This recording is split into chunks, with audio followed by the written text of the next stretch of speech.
Howdy, y'all. Welcome to Liberty Libations number 41. I love the sound effect that we just had live from Mr. Alden Hardee.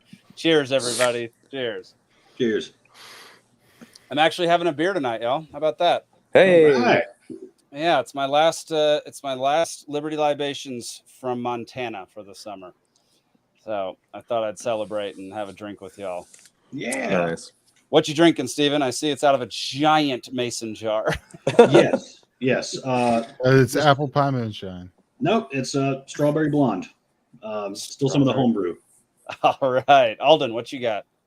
Just a crappy Oktoberfest of Warsteiner or whatever. But Don't call beer crappy, okay? This is a show literally where beer is in the name. So And not Oktoberfest either. Technically, libation is in the name, not beer. shut your mouth, Nick. Shut your mouth, you freaking libertarian.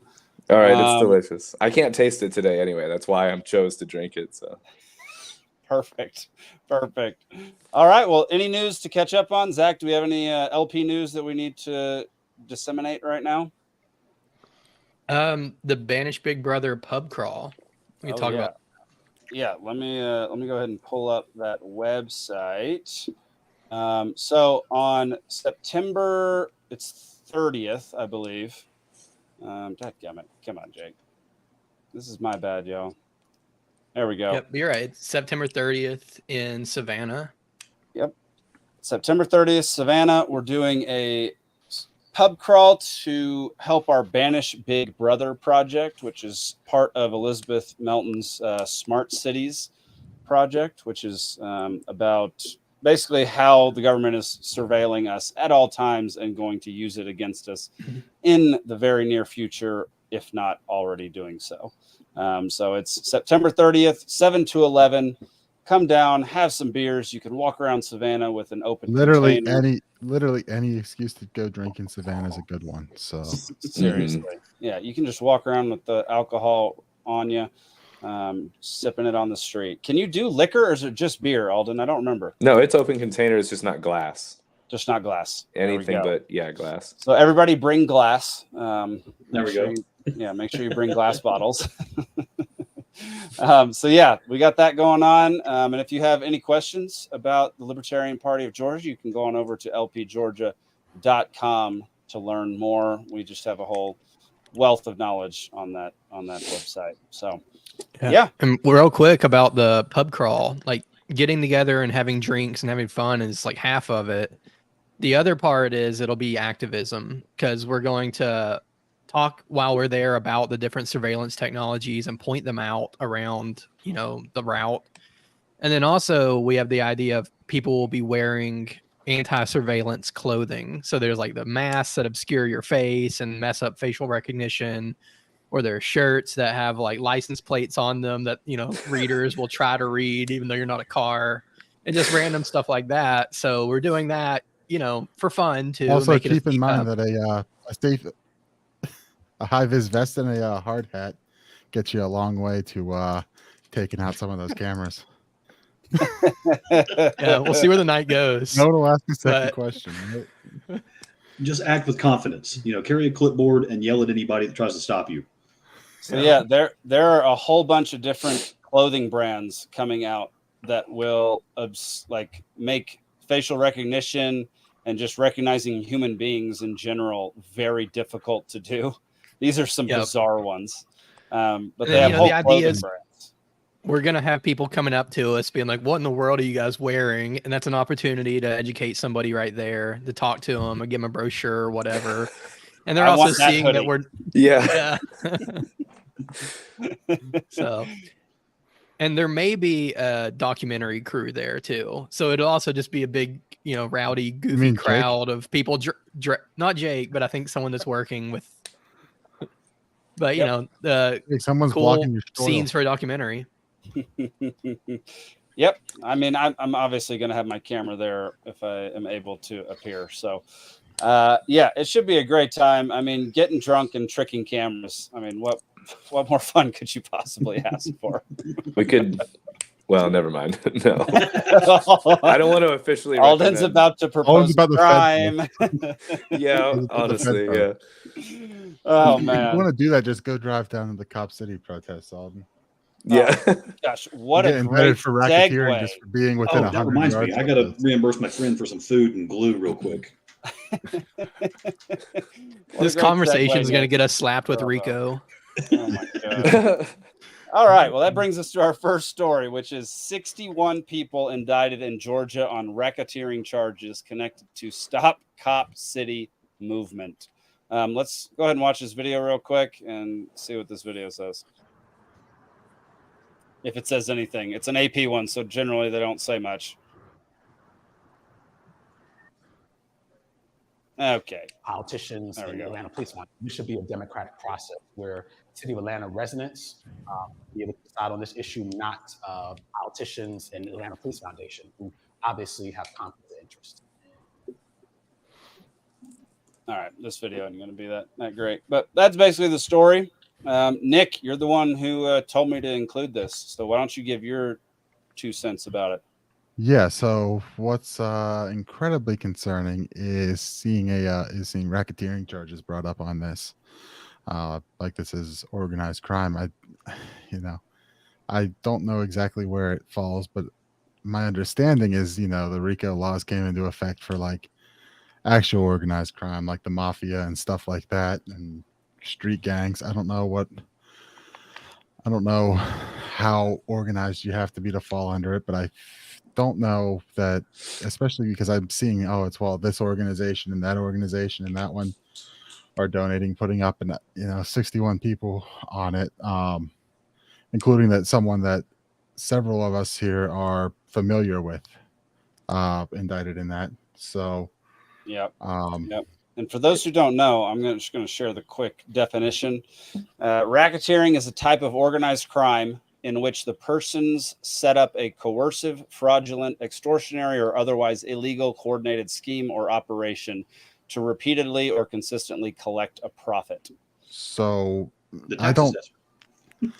Yes, but I don't know what I don't believe a profit motive is involved in this. Yeah, I think there are donations going in there. I don't know that that's enough to qualify it. Maybe, well, morally as RICO, and I also kind of feel like that's kind of bullshit laws, just because as we normally say, crimes have victims, and I think the actions committed in there could be crimes on certain things. If you're So getting into shootouts or what did throwing happen? stuff, those are crimes. But so there are several incidents that have gone on there. Several violent clashes with cops there. A bunch of commies camped out in the woods. Mostly at peaceful, least though. one time. What's up? Most So are the peaceful. people mostly peaceful. So are the people being charged for something that happened like at a single event, or is it just like over the life of these protests? I think we it's rounded up. I haven't dug too far into the indictment past one person that like I said, several of us are familiar with. And on that one, that included the indictment mentioned basically it was basically a aggravated assault is what they said, for I guess menacingly holding a gun, holding a rifle and a pistol and knives in front of cops. And that was an incident in December, according to it. There was a big incident in January where the cops got into a shootout with the commies there, and then a whole bunch of fiery but mostly peaceful protests broke out with some cop cars getting burned, I think, and some pretty crazy footage coming out. So I think the other interesting part is, the racketeering is coming out on this indictment, but also domestic terror is also, quote unquote, domestic terror is coming out as a crime in this, which after January 6th, we all kind of figured was going to start being used against any dissident. I don't know how much, and again, I feel like it's kind of bullshit crimes. Like assault with a weapon, assault, things like that. Those are what we would consider legitimate crimes, and the conversation could be had. But just, let's stack this with this additional crime and stack it with that additional crime. I feel like that's probably crossing some lines, especially because the one person that we are familiar with that was indicted in this, I see, is already has lawyers filing motions in the court to challenging the domestic terror charges because I guess the argument is they're pushing too close. They're pushing basically on a violation of free speech there. And the Georgia code on it, I guess, is extremely broad and basically could be used to crack down on any dissident, peaceful or otherwise, is apparently the argument. So the stacking of crimes is very egregious. It's like a cop seeing you speeding, pulling you over for speeding, and in the process of you pulling over, you run a stop sign and make a right turn without turning on your blinker. It's like they just stack up all these crimes when they are literally just following you because of your first crime. And so it's pretty egregious, everything that's going on. And it doesn't just stem from one event, like Nick was saying. It's a whole slew of events that they just keep stacking up these crimes over like a 6. I think some of them are just organizations that are potentially raising money, and I don't know where the money's going or where that is, but I think even Black Lives Matter raising the money to but I think some of the organizations just raising money, whether it's going to actually fight, political activities that would be completely legal in a free country, or whether it's supporting, the commies in the woods. I don't know, but there is definitely a big difference there. Yeah, it seems like RICO should be reserved for like almost white collar or organized crime, not like Antifa idiots at a protest. Did anyone else? You charge them with what they actually did. Right. Did anyone else? Go ahead. I was going to say, if I'm not mistaken, I think the RICO stuff is one of those remnants of the drug war that Reagan drummed up. So it was basically, one of those things to help roll up the drug dealers. We can let you off. Give me your boss, and you get all this deal making, and you climb to the top. So there's two different strategies I see kind of happening on the part of Fani Willis here. One, it sends a message, right? Anti-First Amendment. Don't oppose us. If you think you can wave signs in the streets and score points on the news, you're wrong. I'm coming after you. It sends that message to kind of chill that thing, because they've been getting their butts kicked in the town halls. I mean, if you just watch the debates, it's hours and hours and hours of everybody in the town just letting them have it. Yeah. And then the other message is that, hey, if there really is some kind of communist syndicate being formed here in this little treehouse in the woods, we're going to find the money, and we're going to trace it, and we're going to track it down. So I don't know. That's kind of putting a lot of favor in. She's the benevolent dictator. So there's a couple of different things that are going on there, but it's definitely for shock value. It's definitely for optics. Because obviously, if they were trying to uphold the peace, where's the RICO indictments for everybody burning Buckhead down in 2020? There we go. Side note: I learned what RICO was from The Dark Knight. Yeah, me too. Just saying. Yeah. This is definitely another Ron Paul was right moment too, because he talked about this domestic terrorism. Like, you start calling everything terrorism, they're eventually going to call you a terrorist. Yeah, and we've had whole episodes about that. Like, I've had solo episodes on the Free Georgia podcast where I'm warning people about this crap. Like, as soon as J6 happened, I was like, this is ridiculous. This goes back to 9/11, when the people that were pushing back against it and asking questions were then called terrorists. Like, I started getting wind of this just 20 years ago.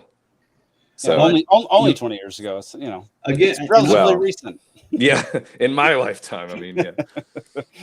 And I've said it before, but as corrupt as everything is, and you look especially with everything going around Fani Willis and Fulton County and the city of Atlanta these days, it's real easy to think that it's just totally corrupt. It's not worth it, but you can still make a difference. The skeleton, the framework that was in place is still in place.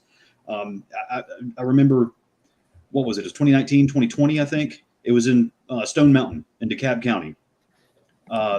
BLM, Black Lives Matter, and the Klan were having rallies, same day, same place. The Klan got all the permits. They paid all the fees. They hired the off-duty cops to run security. So, I mean, they came out in their full regalia, doing all their stuff with the loudspeakers and everything. They paid for the permits. And then BLM shows up, and they're just throwing rocks and bottles and sticks, and KKK was totally unarmed. DeKalb police defended the Klan against BLM. And I mean, this was pre-COVID stuff, so things might have changed a little bit. But I just want to let you know, around the Atlanta area, there is still justice to be had. So if we turn this episode into a praising the Klan episode, I think we're going to get screwed. Yeah, I don't think that's going to help. No one's praising them here. Totally not doing that. I was saying that to illustrate the fact that at the end of the day, these corrupt folks are bureaucrats. They don't value the Didn't give a disclaimer. Zach, but if you change Steven's tagline to be white supremacist or something like that. Oh, I just realized it's the one chip challenge. There we go. Bad. There you go. No, exactly. At the end of the day, these folks are bureaucrats, and they have their own doctrine. They have their own ideology. That as long as you operate within that, they'll play your game. So if you file their paperwork, pay for their permits, all that kind of crap, they just let you be. Now, the need for the paperwork and the permits is most of our problem. But if you can fill that stuff out without violating your principles, then do it, because you get police protection that way. I think, the biggest crime is one that's going completely overlooked in this whole thing, which is we have a DA named Fanny. Like, how is that not a crime? How is somebody in office whose name is Fanny? I mean, we had a Bush and a Dick on the same ticket. Okay, so maybe Colin it's a prerequisite. And Colin at the time. That's right. Yeah. Okay, so maybe it's a prerequisite to be in a position of power. Zach, what do you do about my tagline? Because I am actually drinking a little whiskey sidecar tonight. So. Oh. I can't change my own tagline apparently. So. You can't change. Can't be liars. So he's on an iPad or something. Yeah, I'm on the iPad. Oh, you're on the iPad. Yeah, it doesn't let me. But also, anyone in Fulton County, if you want to get out of jury duty, you just have 1488 henna pasted to the back of your hand or something. What is that? That's one of those. We'll tell you about it later. Oh, okay. Ask RFK Jr. about it. All right, let's go to our second story of the night, which is just interesting in every way. A Wyoming sheriff has called for community involvement, wanting a volunteer posse to fight against burglary during the holidays. Like, he wants private citizens to sign up for his posse to go around making sure their town is safe. That sounds can pretty this good. end a good? Can this end a good way? That's my question. Can this end in goodness? It can. It probably won't, but it could. Let's see the minimum requirements: be at least 18 years old, possess a GED or high school graduate status. Which why high schools don't teach anything good. Hold a valid driver's license. Have a clean criminal record. That might be the only legit one, but even that is meh. And then maintain a good driving record. Horses are not required. What? I love that they specify. Okay. Things are different in Wyoming, I guess. Yeah. Yeah. I can So see does this that mean ending everybody- positively is if the volunteer army becomes paid, and then they go from homeless to being actual sheriff's deputies. Oh, I like this. Let's see. One shining example of the dedication within the posse is Jonathan, the first member of the Air Posse, whose inaugural patrol took place on Labor Day. Jonathan's commitment to serving the community has set the bar high for those who will follow. And they literally say nothing Jonathan did. They just said he set the bar high. So what the frick does that Isn't this what Dwight Schrute did? He was a volunteer sheriff's deputy on the weekends. Yes. Volunteer sheriff's deputy, and he did like a nighttime like HOA group or something that went around stopping crime. Oh, like a neighborhood watch. Yeah, like a neighborhood watch. Yeah, right? yeah. This is really just a cool name for a neighborhood watch. Yeah, nighttime HOA is just looking for if you have the wrong color bulb in your porch. Like, Right. I'm pretty sure in this entire article, they don't ever say the sheriff's name. It just sheriff calls for this, and They literally don't mention Huh. the sheriff one time. You That's got to love interesting. journalism today. Gosh, it's really good journalism. Yeah. I mean, honestly, though, it's not the worst thing to have citizens protecting their own community. I mean, I don't know how much I crime you're agree. actually getting in Wyoming. I mean, this is what, Casper, Wyoming? It was I Laramie. believe. But Laramie. burglaries specifically, like part of the thing about burglaries is you don't know when they're happening. Like someone's doing it in the darkness. How They are you going tend to to catch if they them? work. Yeah. Yeah, I Right. feel So like if I was Posse running a might network assist of on that. burglars, I would join the volunteer force There you and go. announce There the we go. patrol networks. Oh, That's they're gonna be actually The clever. Departed. You think they're going to be infiltrated immediately by burglars? they will You now. know. This is why you can't. This is why Steve's a Fed. Should this, should He this learned be that at our work. first? Should this be our first prediction? Do we think the Posse group is going to be immediately infiltrated and used to break into the houses it's meant to protect? Probably. Well, plus everybody in the posse is leaving their house, to and do going out in the this. public. So if they know you're in the Posse, you're going to be the one that gets robbed. Jake, why don't you drive down there and see what's up? I might drive through on my way down to Atlanta. Just see if next the week. posse's out. That is so funny. Encouraged but not required for a horse. I love that. There you go. Well, Casper, Wyoming is also in a mess. That was one that I looked up because it's their second biggest city, which it said it had a population of 60,000, which seems very large by any standards down here. But there was Wyoming's there was a literally hotel. got like 300,000 people that live there. Right. So there was a hotel that was trashed by the homeless people. The sheriff there was saying that he's absolutely overrun with homeless people. That's crazy. Being homeless in Wyoming has got to be the most miserable experience of all time. Like it's winter 8 months out of the year, and it's a brutal winter. There's nothing but the average wind speed across Wyoming for the entire year. The average speed is 13 miles an hour. Through the whole year. Oh, that's brutal. There are That was 90 like mile an hour winds on the highway regularly. I remember seeing a story about some mayors in Alaska talking about sending their homeless to LA for the winter because they're at capacity, they're overrun, they don't have any more room in their homeless shelter. So they're just like, hey, have you ever been to LA? We'll buy you a plane ticket. Hey, speaking Like, of, I don't that's know a why you great would choose to be segue. homeless. All right, let's go there. That's a great segue. Migrants sent on one-way flights from Texas, sleeping at O'Hare as city scrambles to find them shelter. So They were Texas they is have them still- literally behind a black curtain. I don't know if it's in the terminal or what, but like, I guess if you peek behind a black curtain, you're just gonna find a whole bunch of Here, let's see if they Central play American this. migrants just like stuffed in there. Let's see if they show it on this video. I haven't watched this video yet. Deal with a mounting crisis that is only expected to worsen. So far, 11 busloads of migrants have arrived in Oh, Chicago. these are from busloads. Texas. Approximately 509 of them have been sent here, according to the city.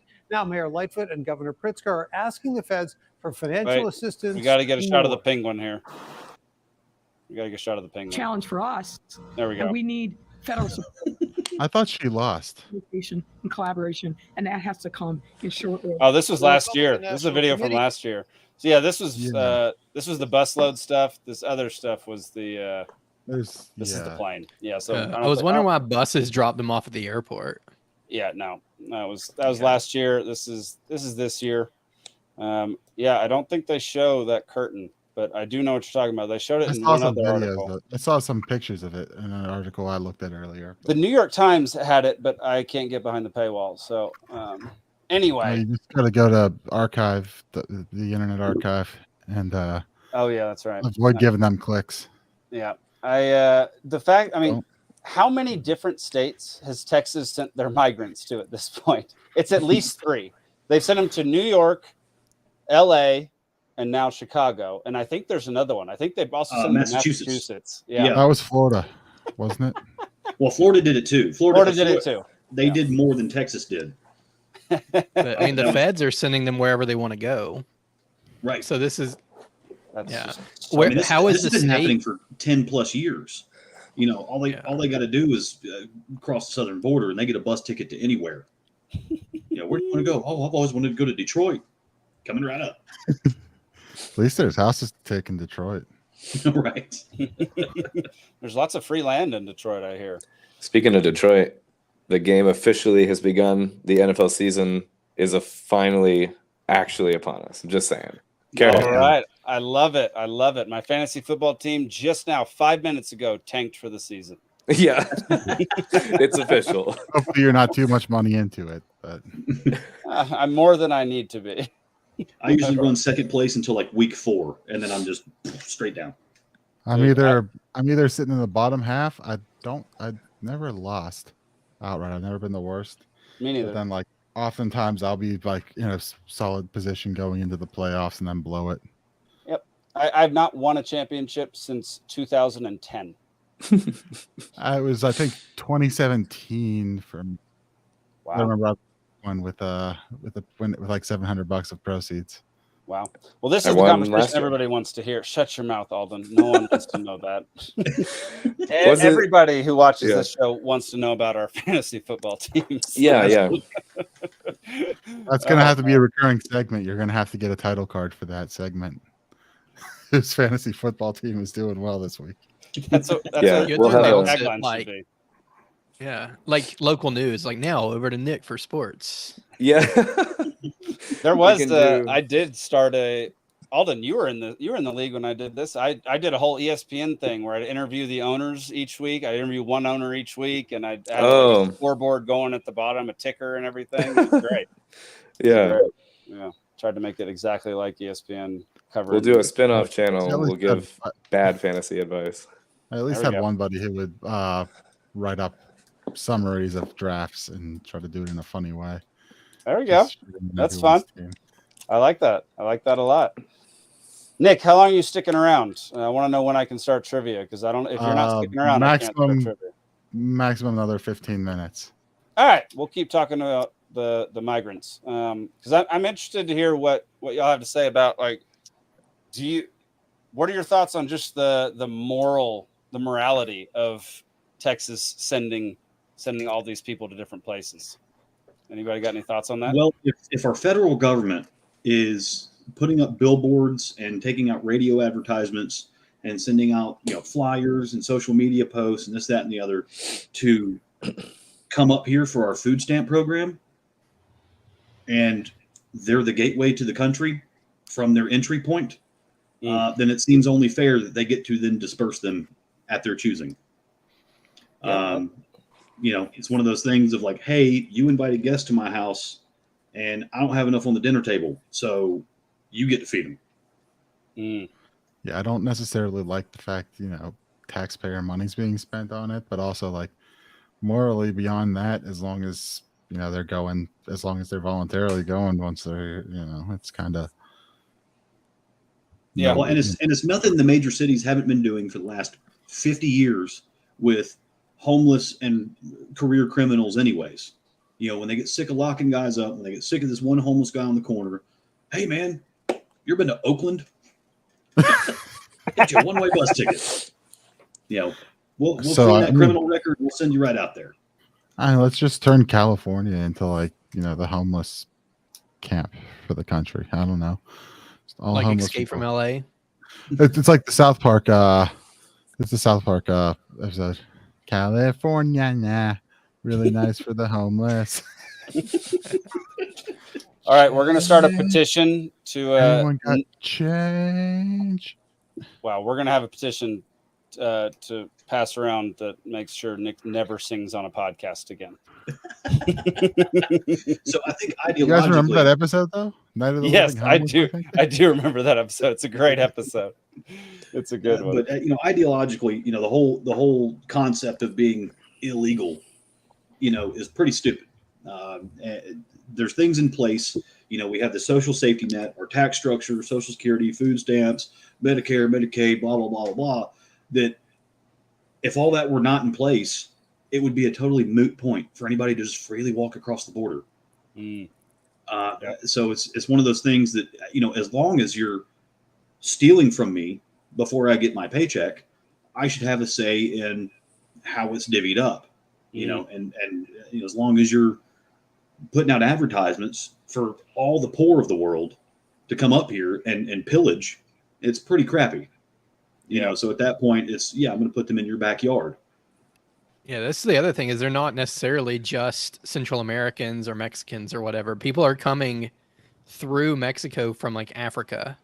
Yeah. And because they know, you know, regardless, they're coming here for a lot of times the welfare magnet. And, you know, not to say that their life might not have really sucked in their home country and they should come here, but, you know, there's so much that the federal government's doing to encourage it with welfare, and then the active measures like Steve's talking about where they actually invite people over. Yeah, considering how long like the actual legal immigration process is, like the fact that so many people get to this country with, I mean, it's relative ease. It's relatively quickly, I guess. It's not easy, I guess, but the quickness is absolutely ridiculous. And the fact that we have people pushing to, I mean, I don't understand open borders libertarians. That makes absolutely no sense to me. I'm on like Dave Smith's side of this argument. 100% agree with Dave Smith. Like, as long as there is a state, they should be enforcing our borders, because all of our tax money goes to all these different things, and they're going to just ruin the U.S. Yeah, I would say as long as there's compulsory income taxes. You know, I can see what the open borders crowd is all about, because Ron Paul's talked about it as well. You know, the concept of being an illegal person is stupid, but we've erected the social safety net around this current government structure. So, you know, as long as these underlying conditions exist of a portion of your paycheck is stolen from you before you get it, we have all these, you know, mandatory obligations to take care of folks that can't care for themselves. Well, then, you know, at that point, you should close the doors. I think I saw another article earlier this week about like New York City public schools. The enrollment they've had from migrants is like off the chart levels, to the point like I think someone ran the numbers. I think this sticks out to me, the numbers they came up with in there.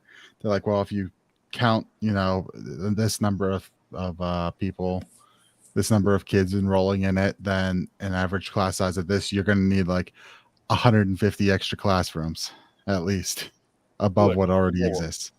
So there's so many. How long ago was it that we did have open borders? Like, what year was it when? Basically, like before like say Ellis Island, I guess. Is it that long ago? But even Ellis Island is almost open border. You know, it was basically like, do you have any up. like diseases? No. Yeah, it was you quarantine for 30 days, get your new American name, and get on with it. Your misspelled name, yeah. Giuseppe sounds like Jerry to me. Welcome to America. Yeah. Well, can we talk about how, you know, the people supporting this a lot of times, and I don't mean the libertarians, because I get it, we're all like, you know, philosophical and autistic in that way. But, you know, like, you know, the people in charge who are doing this, they're doing it because these will one day be people who vote for them. It's not that they're great humanitarians. It's because that eventually there'll be some voting rights act that lets them all now vote Democrat. Well, or you know, like you have in California, where the DMV became the Department of Mexican Voting, where as long as you get a driver's license, you can go vote. So, you know, there's states that are doing those things. That's why Georgia, you know, as crappy as it is, I hate it. You know, they did that Gold Star thing, you know, where you go bring a blood sample and a hair sample from your firstborn and all kind of stuff to verify who you are. But among those is your Social Security card. So without that, you don't get a driver's license, because that's what you flash to vote. I wanted to say like one thing on like kind of like another side of this, not to like oppose what you're saying necessarily. This is one of those areas where I'm more like just like questions than answers. I really, it's a complicated thing, and I really just like don't have much of a strong opinion. But I know a lot of the times in different areas, you're not allowed to be on here without strong opinions. I have very strong opinions about some things, yeah,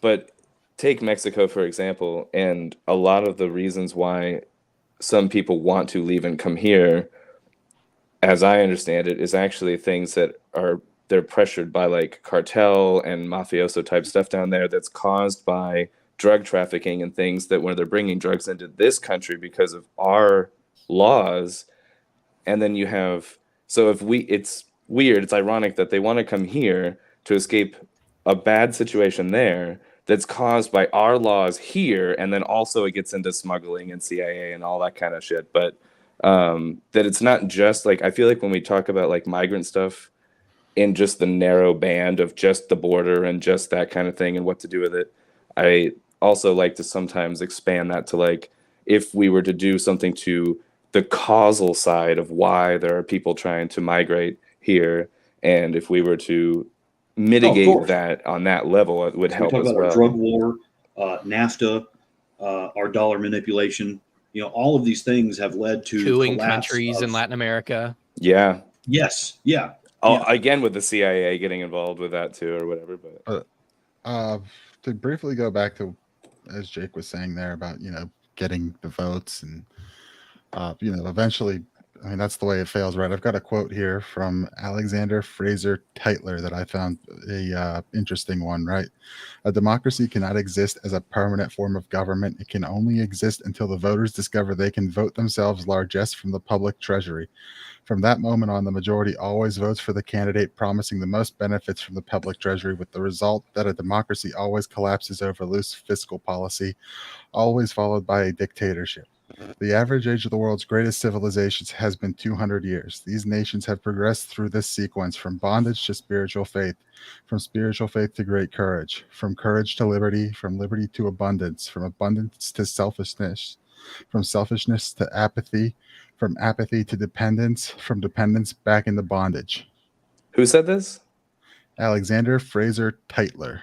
Tytler. This is similar to like Plato's like political wheel, where he basically talks about like the tyranny, and then people want to live free, and then they eventually get freedom, and then they vote for tyranny again, and like the easy times and the soft men, and then the soft men. That's another similar. So based on this, I would say that we are somewhere from apathy moving into dependence. I would say. I think we moved out of selfishness maybe to apathy. We might still be there, but I know somewhere between voting for largesse and dictator. Yes, that too. Definitely. I'll always vote for large ass, Yeah. And we're at about 250 years when they say the max is 200. But so I that quote came up on a podcast a couple weeks ago, and I was like, that's a really good one, and I figured I'd share that. Oh yeah, well, and there's poli-sci professors in colleges, the ones that are willing to be honest, that will admit that we're long since not been a constitutional republic. We're definitely not a democracy. We're never, we were democratic by nature. What are we? To be a democracy.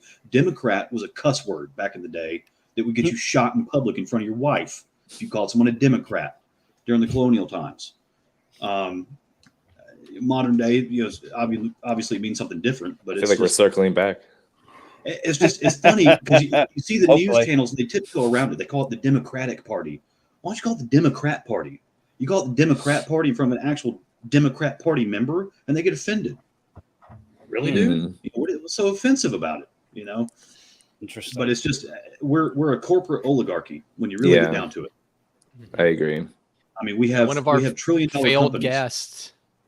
When we try to get Cynthia McKinney on here, that was one of her big things, is she always tries to like teach her students about the various forms of government, including like the crazy off the wall ones. And I think she said we're like a cacistocracy, and that's not like cack the good cack, but it was like, the government run by the worst people in society. Like, yeah, that sounds about right. We have the revolving door of like private and like basically like private thugs that then pose as public servants, which they don't care at all, but trick people into thinking they do. Honestly, the top 10 companies in this country today, which by the way pay no taxes after they do all the loopholes. They do the double Irish Dutch sandwich. I think Trump tried to close that loophole. It's called the double Irish Dutch sandwich. They're smart. Yeah, you have shell companies in multiple countries, and you have your this shell company here goes through that company there, and your financing goes through the Ireland company holds all the IP, so everything gets paid back there as a royalty. And you totally evade U.S. taxes. And so you take like the top 10 companies. So the biggest corporation in the world was the Dutch East India Trading Company, right? So you take all their assets, all their things, you adjust it for inflation. It's worth, I think, 12 to 13 trillion, something like that. Our top 10 companies are very close. I think the largest employer in the world, not company specifically, because I can't call it that, but employer is the U.S. military. Just as I know an they have interesting more golf detail. courses than anyone else. Yeah, we when have you've mentioned that. when you've got companies like I don't know, but like when you have companies like BlackRock and Vanguard who create the products that are in your retirement account, while they use your money to buy up the actual shares of all the other companies, so that they have large voting percentages on the board, so that they can push their agendas through. And the laws don't force you to participate in that system, but more or less, like, if you want to take advantage as as a normal working person, that's kind of what you're forced to do. Is the 401ks, the IRAs, buy into the products that you're allowed to have on tax deferred bases. And all that money goes right into the pockets of the people who hate you. And you finance the current thing is one of the best articles I've come across on it. Guy Swan does a great reading on his Bitcoin Audible podcast of that article. I highly recommend people look up I finance the current thing. Okay. So basically, there's tax policy makes us fund ESG and eating the bugs. I guess so. Like double Irish with a Dutch sandwich definition. The double Irish with a Dutch sandwich, good Lord, is a tax avoidance technique employed by certain large corporations involving the use of a combination of Irish and Dutch subsidiary companies to shift profits to low or no tax jurisdictions. The technique has made it possible for certain corporations to reduce their overall corporate tax rates dramatically. Gosh, that sounds awesome. Right? Sounds delicious. Let's get everybody to a cute name. Yeah. I want to do that. How do I do it? Well, first you need $100 million. Yeah, you don't have enough money to do it. Yeah. You don't know that. Well, I don't actually.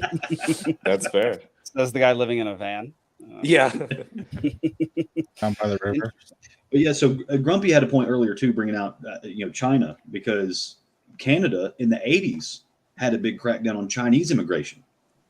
It was a big problem for them, and even socialist Canada was all up in arms about, we've got to stop the Chinese influx. They're taking over. Yeah, and I think Grumpy was saying it's Chinese people that are coming from the southern border too. Oh, absolutely. It's not like they're, we've always had like students who come here and overstay their visa or whatever. Right. But it's just weird, like, the person swimming over the Rio Grande is Chinese. Well, you can say Rio Grande. Well, you can be a Texan and say Rio Grande. Don't say Rio Grande. I didn't even mean to say it that way. I was thinking of Ariana Grande and well, and we know during the Bush years too, there were radical Muslims, not radical in the sense that they rode skateboards and stuff. They were coming from Iran and other places in the Middle East over into Mexico. And at the time, it was President Vicente Fox. And he was passing out comic books teaching these guys how to shave their beard and speak Spanish and look like a Mexican and come up here. Interesting. And then it was 5-6 years ago, we have these Al-Qaeda training camps in Northwest Georgia. And it's like, dude, if you're photographing this and writing a news article about it, fly a drone over there, for God's sakes. For real?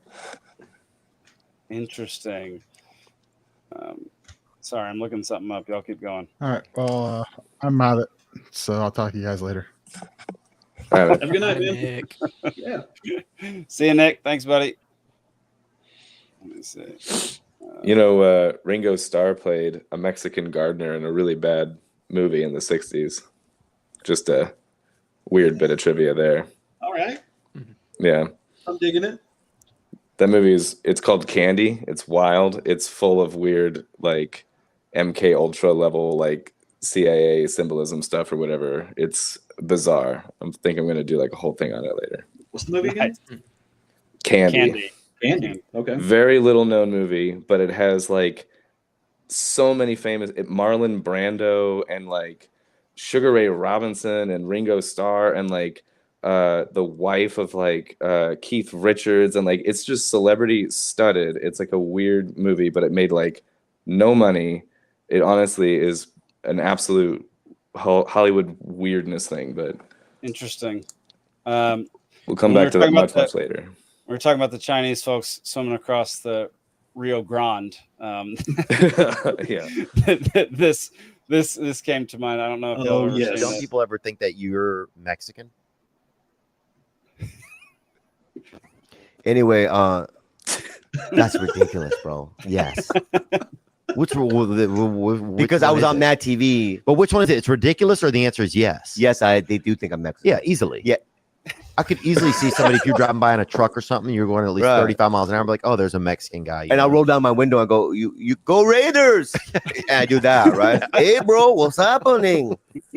Dude, you would be a good Mexican. Man. Hey, dude, what's happening? So anyway, dumb people. Oh, man. You know what a Mexican says when his homework flies out the window? What? Come back, essay. That's so good. That's so dumb and so good. But all right, guys, now that we're at our core for tonight, it is trivia time. All right. Welcome to oh, there we go. Thanks, Zach, for turning on the music. Welcome to Libations Trivia, everybody. The show where Zane always wins except for when he's not here. So everybody's got a shot tonight. Is he in the audience? Show up in the chat. If he shows up in the chat, I'm blocking the audience. Like they can't. I can't do that tonight. Sorry. I normally have this already pulled up. Actually, about half the time I have it already pulled up on my end. Give me 1 second. I gotta have the answers here because I don't know. I did it this day in history. I'll go ahead and give you some time here. I did a this day in history email to some guys at work a couple of days ago. Just kind of start at the work week and kind of set the mood and all that kind of stuff. Nice. And I work with somebody's last name is McKinley. So I looked it up, and September 6th. Yeah, September 6th, 1901. President William McKinley was fatally shot at the Pan American Expo in Buffalo, New York. Wow. Yeah. Wow. So, people think presidents being shot is like this weird thing. Everybody's like, oh, that only happened to Lincoln. And it's like, no, we got Reagan got shot. Yeah, Reagan got shot, for God's sakes. Like modern times. Yeah. Yep. I think JFK was the only one since Lincoln that was actually shot and killed at the same time. Yeah. All Joe right. Biden might have got shot. We don't know, Like, wasn't it an anarchist who shot McKinley? I'm not sure. Yes. Yeah. Yeah. Oh, that gave us a bad name. Yeah, if Nick was here, he'd say based, but I wouldn't. All right. Well, the all-time scoreboard is Zane with 9, Nick with 3, guests have 2, Steve has 1, audience has 1, and Alden has 1. Zach, you're not on this list, but you will be after today. How about that? Hey. Zach, do you know how to play? Do you know the rules? Do you know them at this point? I think so. I think I got it. All right. Just reach for that camera, man. Otherwise, I'm never going to be able to see it. Good job, Alden. Good strike. I'm practicing. All right. Round 1. This day in history. Here we go. On this day in 1813, what American mascot was named?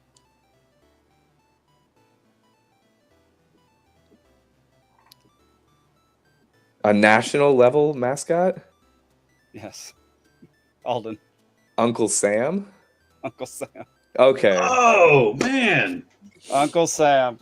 Yeah, technically not a mascot, but I thought it was deriding enough to be good. No, I'll go with it. I'll go with it because I got it right. All right. I love it. Let me pull up Alden scoreboard. I want you to win trivia. There we go. Good start for Alden. All right, next question. On this day in 1977, the U.S. agrees to transfer what massive construction project to what foreign country?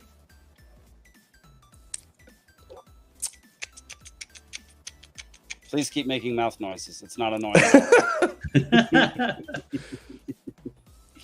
Alden. The Dallas Cowboys Stadium, France.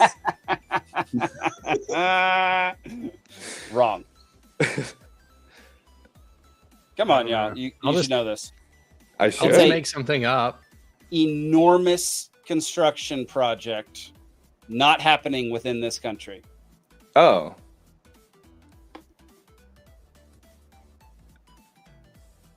We transferred it. Grumpy Gnome, if you're still watching, you should get this one. But y'all got 10 seconds. So it's us, but we didn't build it here, and then we didn't build it at all. We built it and then transferred the end of it to another country. Some sort of aircraft carrier to like 3, freaking Japan. 2, 1. Panama Canal. Oh. Okay. Okay. All right. The way Next these are worded is question. kicking my butt. Hey, you're just going to have to get used to it. I'm not going to just hand you the answer. They I don't almost didn't expect- finish it. That's why they had to transfer it to someone else, because they almost didn't finish it because everyone was dying of malaria. If I wanted a handout, Yes, it was. I would go to China and fly over to South America and walk here. Oh, wow. Wow. That's smart of you. That's a good plan. On this day in 1936, responsible for hits such as That'll Be the Day and Every Day, what legendary rock and roll singer was born? Alden. Is it Buddy Holly? Good job, Alden. Yeah. It is Right. Buddy Holly. I think, didn't he die also on the same... He may have died on the same Day? There's some legend who died and was born on the same day. I wanted to say, because that's why I paused, because I was like, wait a minute. Jackie Chan. Why this is like the thing now. I love it. I wanted to say, when I saw Born, that's what threw me off, because like my mind coded it as the day he died, like the day the music died. You know what I mean? Ah. Yeah. So now I got to look that up and see if it's both or not. Yeah, but- it could be. It could be. On this day in 1996, which up-and-coming rapper was shot and killed? Alden. Tupac. Tupac Shakur. Alden. If Zane's not here, you do well. He's just so fast. I He is honestly, so fast. I I'll think say that, we're right. Me and Alden are both right behind him a lot of the time. yeah, yep, Sure. yeah. He's just I think he extremely just like fast. reads like a robot, dude. That's like, that's exactly it. His reading comprehension skills are off the charts. I have ADHD, and so I'm actually a slow reader. Unless, have you ever seen the bionic reading thing where the first letter of every word is capitalized or bold, and I can read it like a whiz? But that's bionic. Yeah, it works reading. for me too. Yeah, yes. Yeah. Look into bionic reading, dude. If you haven't tried it, it's amazing. I need to try that. I read like a snail. Yeah, dude, do a bionic reading test. It's amazing. But I was gonna say we should maybe try doing audio only reading of the questions and then raise your hand by the time you hear it, because Zane's just like, he reads it in like a flash, dude. It's crazy. Oh, I interesting. can't compete with that. Yeah. Interesting. So I just have like question number 4, and then me read the question on my Yeah. end. Yeah. Okay. I actually like that a lot. We'll do, Because I'll try that next think week. I think it's not a coincidence that I do better when he's not here. Interesting. There we go. Okay, And I got the yeah. stigmatism in my left eye, man. It's just See, Sure. I'm telling you, man. Yeah. Okay. That's enough. Next question. On this day in 1864, during the Civil War, which southern city was evacuated to avoid a large death toll during Sherman's march to the sea? Stephen. Atlanta. Atlanta is correct. Mm. Good job, Dang. Stephen. Which before Atlanta, it was called Marthasville, which was Really? the name of the governor's wife at the time. Wow. I did not Her know name that. was Marthasville? And then before that, it was called Terminus because it was the end of the railway. Oh, interesting. That's Yeah. cool. Good Atlanta All right. trivia. So after Sherman's march too, that's why Atlanta's motto is Resurgence, and they have the phoenix as their logo because they rose from the ashes. Is that like on the flag? Everyone like knows. Atlanta? Everyone knows the Atlanta flag and Atlanta logo. Everyone knows that. Yeah. All right, next question. On this day in 1776, the first attack of this kind was perpetrated by an American craft named Turtle. What kind of attack was it, Stephen? Submarine. Submarine is correct. Hmm. The submersible craft Turtle attempts to attach a time bomb to the hull of the British ship Eagle and failed miserably. Oh, I'm interested in what actually ended up happening there. Yeah, go read about it. It's funny. Yeah. On this day in 1940, the Blitz began as Germany started bombing what city? Alden. I thought I had it until it was city, but I was going to say Poland. And now Wrong. Zach. Okay. London. London is correct. Is it? Okay. Nice. Yes, Wait, what year was that? 1940. Yeah, okay, yeah. It was Then I'm just after wrong. Poland. Yeah, they did Poland in like 1938. I thought Poland was Blitzkrieg or something, but Yes. that's so it's Blitzkrieg. Blitzkrieg then. Okay, my bad. Yeah. Correct. On this day in 70 AD, the Roman army under General Titus occupies and plunders what major city? Zach. Constantinople. No, good guess though. Alden. It's Titus. It's Just wanted There to you go. correct you. okay, Yeah. my bad. Steven, you got an answer? Cairo. No. Open back up to the floor. Who wants it? Hmm. Istanbul. That's the same thing as Constantinople, Zach. Alden. Athens? No. Berlin. Truly just guessing. Berlin? Is that you said Berlin? It's London. All right, so I do open back not up to know. the floor. It is a massively religious city. Oh, Rome. Alden. Jerusalem. Jerusalem is correct. Oh, okay. There we go. All right. Next question. That was a good on, hint. on this day in 1714, the Holy Roman Empire and France signed what treaty ending the War of Spanish Succession? None of y'all are going to get this. The only No, person that we can don't get have this is Zane. Yeah. Stephen? Versailles, the Treaty of Versailles. No. Oh, okay. That was my guess. Yeah. That would have been my guess too. Alden. The Paris Accord. Paris, France, come on. Here, y'all entertain yourselves for 1 second. Give me 1 second, yo. Okay. Apologies. Go, Steve. No worries. What are you thinking right now? So Should we just all Google it the and then all War of the magically know Spanish it? Secession. Okay, so the Holy Roman Empire and France signed what treaty ending the War of Holy? Okay, so the Spanish Secession. Have you ever so heard of we- that Spanish city where like everything is legal? Like they just openly sell drugs. It's in like Catalonia or something. Really? Ibiza? Oh, well, probably. But that's for rich people. The one for poor people. Not necessarily. I mean, guys like me and you go to. I've got buddies in their late 20s that go to Ibiza for summertime Hey, for a few weeks. I'm globally rich, all right? Yeah, exactly. But it would. I it have would not have heard to, of this. I think it would have to do something. So It's technically an leftist anarchist commune. Is I'm everything fairly legal? sure it's Spain. Or just all drugs? I mean, just all drugs, really. Okay, yeah. so it's They not still- like all crimes. Catalonia is not not the decidedly purge. leftist. Catalonia rebelled against the socialism. They were damn near ANCAPs. I don't know if anything I'm saying is accurate. Like, I've probably gotten Okay. the wrong country by now, the wrong city. It's like the telephone game. Like every detail is Well, I now mean, been Spain's changed. got like their states and their regions that all have their own cultures and all that kind of stuff. So that's what kind of threw me off was. So I know the Moors were the Muslim group that invaded. It's moops. That's when so they invaded. It was the 14th century, right? Because that's when Cordoba is the city in Spain that they took, and that was a big significance because then they were converting cathedrals into mosques, and that's when bullfighting became a thing. The Muslims brought that to Spain. So I mean, The they gave us- bullfighting was brought Yeah. to Spain. Yeah, they gave us astronomy and geometry and the And concept of bullfighting. zero, but they also gave us bullfighting. Yeah. Yeah. The Didn't they I knew also the invent concept of alcohol, zero. but they don't drink it. Yes. All right. That's interesting. Grumpy Gnome is incorrect. Do we have any more guesses for this one? Okay, that's a no. I have It's a no trick. idea. Aiden. Never heard I of would it. never have gotten that. Thank you. Nope. No. Yep. No. No one would have. There's all one in right. here just to humble us every once in a while, you know. Yeah, because Zane would have gotten that one. We all know. Yeah, yeah. Zane's rolling over in his throne right now. In his throat. that. All right. Final question of round one. On this day in 1979, which sports-centric network debuted? Zach. ESPN. ESPN is correct. Mm. Nice. Steven, you were just a split second too late. I After know. one I'm also round. the only one who doesn't watch sports. Yeah, I think but like I think the people that are like too into sports are like, which one is it? And you're just like, I don't know, Yeah, ESPN. I only Like, know it- one. Yeah, but I feel like I should have, picked it too. But honestly, good on you.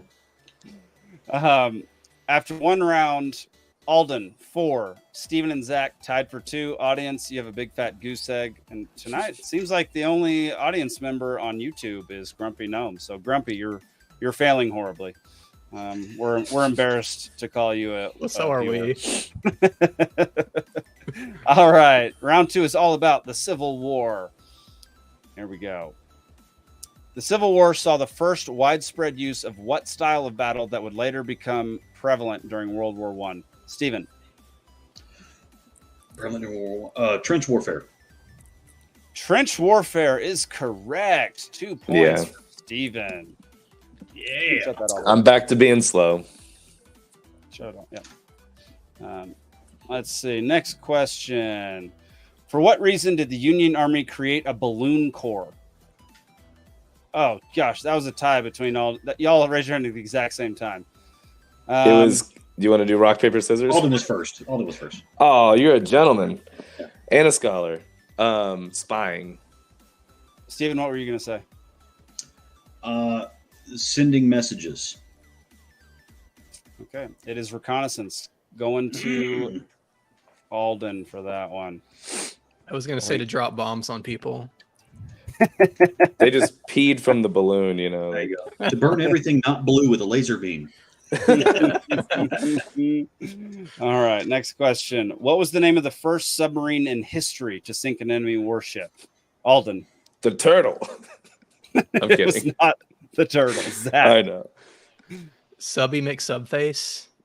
That was the one. Steven, make us look good. It's like the ironclad or something like that. No, those weren't submarines. Okay. Anybody got a guess? It's open back up to the floor. Something in German. It is not in It's German. Bundeswaga. Boten sinken. It is somebody's last name. It is H.L. blank. Alden. Minken. Rigby. Not Rigby. Stephen. Minkin? No. Zach, Okay. you get one more guess, and then we're gonna end. I was this. gonna say Minken too. Really? Okay. I don't know. That's I it. shouted it out. H.L. Hunley of the Confederacy. Oh, All right. of course. Oh yeah, totally. Next question. What is the story behind why Abraham Lincoln grew his beard? Zach. Some young girl wrote him a letter saying he looked good with a beard. You nailed it. Wow. 11-year-old girl named Grace Bedell wrote him and told him it would improve his appearance. Wow. So PR campaign of the 11-year-old, like, Yeah. interesting. Well, fun fact, it would also hold garlic near his neck so the vampires couldn't get to him. All right, next question. The Battle of Pig Point, fought on September 15th, 1863, is thought to have been the world's last naval battle between what type of ships? Alden. Sailing? Wooden? Wooden sailing? Wooden warships. Hang on one second. I was trying to think of names of ships, like catamarans. The I was gonna say a tree. Schooners. The schooners, yeah. I like Sorry. the catamarans. The jet skis going to war. Hang on. Sorry, Caravel. Give me 1 second. No Hold on. worries. A An yacht. old wooden ship used Hey. during the Civil War era. Yeah, give me a Canoe. minute. I gotta go see what the frick is going on outside. Hang on. It's just a mountain lion. It's fine. Well, and then A1 steak sauce was also created in 1865. Was it A1? Oh yeah, like at the beginning of 1865, someone was like, you know what this country really needs? A delicious steak sauce. I'm glad we Well, they put our used to use minds to just work. Mushroom ketchup, which I want to make. Apparently, you just like boil down mushroom water until it's a Thick A1 paste. sauce and put that on your steak or whatever. Right on. I'm gonna try Is it that good? sometime. We'll report back. There was a guy grilling a lion's mane mushroom to turn that into a steak. Mm. I mean, the thing filled the pan. I mean, it was like as big as a guy's head. And then I've seen people holding, once huge. the water came out of it, he was able to like press it down into a steak. I'm like, that looks delicious. All right, we're gonna just FYI, we're gonna have to end this a little early today. We're having a malfunction up here, but let's get through this, go through a couple more things, and then I got to go early. Y'all can keep going, but I got to go. So, yeah. All right, let's go. Round 3. So after round 2, Alden has 6, Steven has 4, Zach has 4. Round 3, Ways of Water, 3 points each. Here we go. Before the United States took over construction of the Panama Canal, which country attempted the feat in the 1880s? Steven. France. France is correct. Nice. All right. You picked them just because they didn't get it done, right? It's a dead giveaway, you know. That's right. Yeah. They got halfway into it and they went, why work so hard? You relax a little bit. Next question. The Panama Canal uses a system of locks to shuttle ships between the Atlantic and Pacific Oceans. Why are these locks needed? Zach. Because the oceans are at different levels. Freaking nailed it. Isn't that so bizarre? Like, they're the same dadgum ocean. They're all connected. There's only one ocean. Well, and that's also that's key to remember that too, because when everybody talks about the sea levels are rising, okay, are you taking measurements right where two oceans come together? Climate denier. I mean, the mountaintop elevations are defined by how far they are above mean sea level. So it's an average sea level across the globe. Guys, Grumpy. More surveyor talk. We got to get Grumpy back. Grumpy, don't give up. We love you. All right, final question. Whoever gets this wins. Steven has 7, Alden has 6, Zach has 7. It is still about the Panama Canal. So here we go. Canal constructions was one of the biggest excavation projects in history. Which wonder of the world could fit inside the canal at certain depths? Alden. Pyramids of Giza. The Great Pyramid of Giza. Woo! I was going to say the Bass Pro Shop. That is a better answer, though. Yeah. All right, y'all. See, when Zane's not here. It's actually competitive. Yeah. Let's see if I can. Oh, yeah, that's what I should have always been doing is shared the scoreboard at the very end. Boom. Score. Steven 7, Alden 9, Zach 7. Audience zip. Zilch. Nada. Zilch. What a funny word. We should use zilch more. We should use zilch more. It's great. All right, y'all. Thank y'all for playing. I love doing trivia. I think that was fun. I think it's a lot of fun. I love that we made that a segment on our thing. I like making it. I learn a lot of stuff. It's wonderful. Oh, yeah. We should talk in depth more about who killed Tupac. Oh, Biggie. Biggie. Okay. Duh. Who killed Biggie? Or was it Diddy? Diddy is involved, I think. Did Diddy kill both of them? I think Diddy was clearly the benefactor of so he just gave music rights back to Faith Hill and somebody else, and everyone's like, oh, because he going to jail.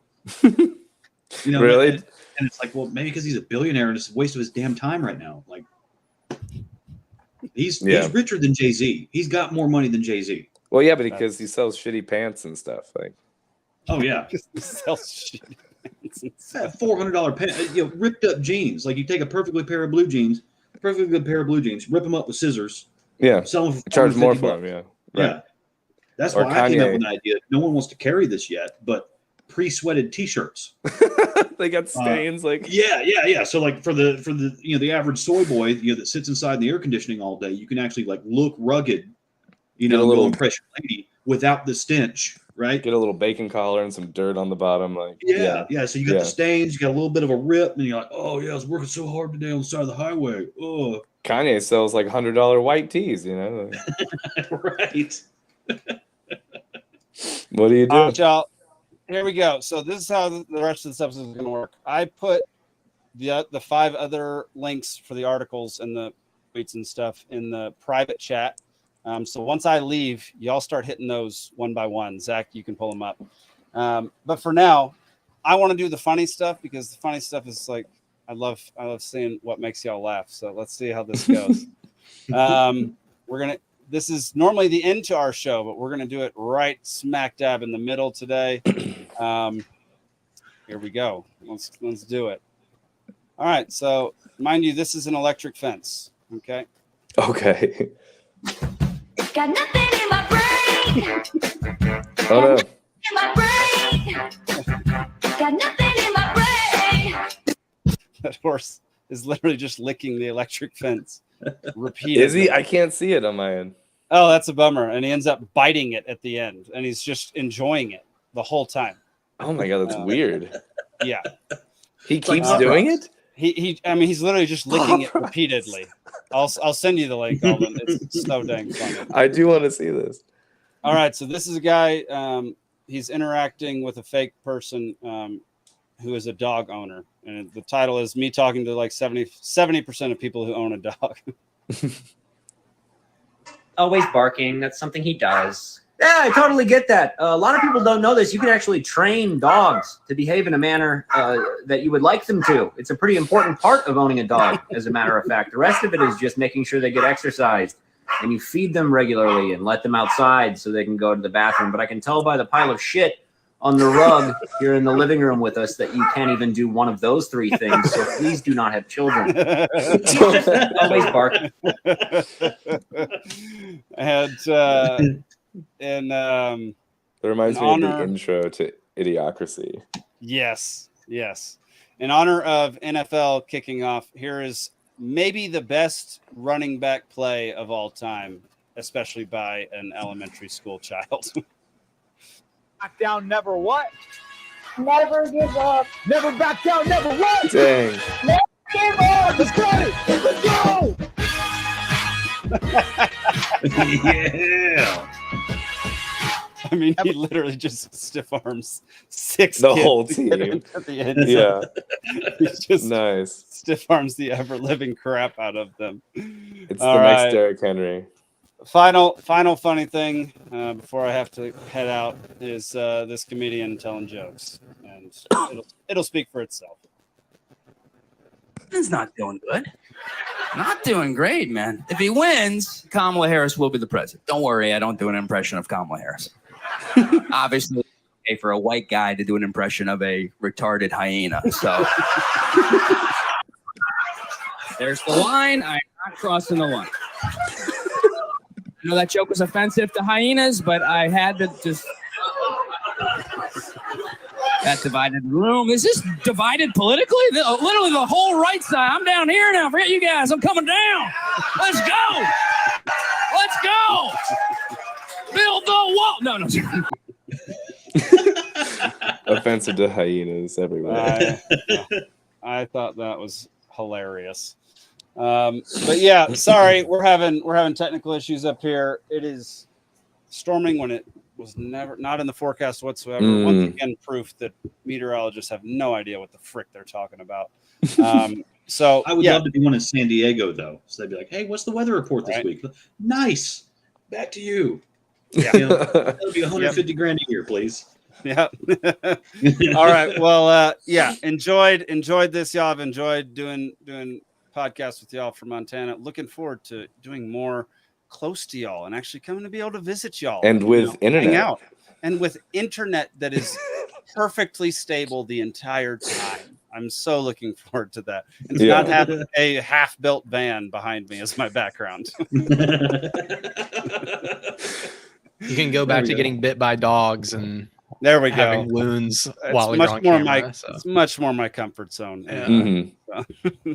All right, y'all. Steven, Alden, Zach, cheers, brothers. I'll see you. Cheers, man. We'll see you in Georgia soon. That was fun. All right. So we want to bring up the next thing already? Yeah. Let's keep this thing rolling, man.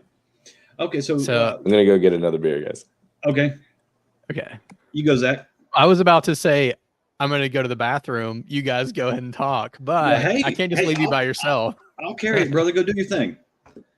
I'll wait for him to get back. He can't take that long. So, we've got the J6 prosecutions as well. So, that's not the only, what is it? The indictments, the 61 indictments for the RICO statutes for Cop City as they call it, is not the only ridiculous form of lawfare going on in the news these days.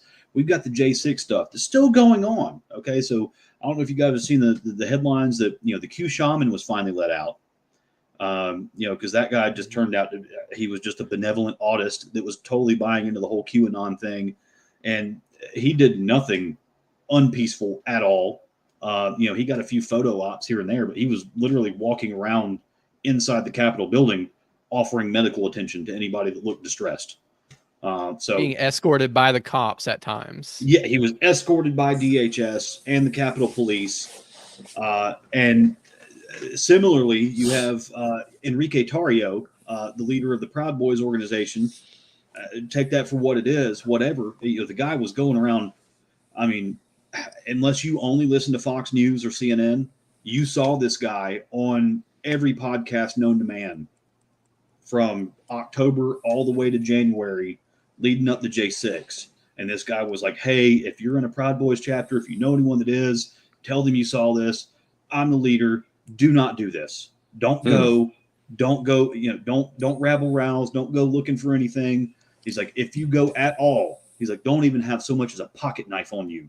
He was like, come totally unarmed, do nothing. They caught this man on the tarmac. This man was not even in Washington, D.C. This is Enrique Tarrio I'm talking about right now. Never even made it in the city limits or whatever of Washington, D.C. Never made it within the boundaries of the district. He got 22 years in prison. Okay, so now we have... I saw you, saying that. Yeah, so now we have another InfoWars host, Owen Schroyer. He works for Alex Jones, but in his off time, he works for the church, and he works for disabled children for charity and stuff. So this guy's he's just a good, solid, upstanding dude, just kind of just speaking his mind, exercising his First Amendment like we all are right now. And, he was there. Of course, he was there, in tandem with Alex Jones that day. They did have a meeting with President Trump that morning. But then, he was one of the guys with a megaphone saying, don't go in there. Don't do this. Hey, if you're looking for violence at all, don't go in there. And they're trying to give this guy 4 months in prison just for speaking out. And meanwhile, everyone that ushered people through the doors and the barricades and everything, that's, just being swept under the rug or whatever. And yeah.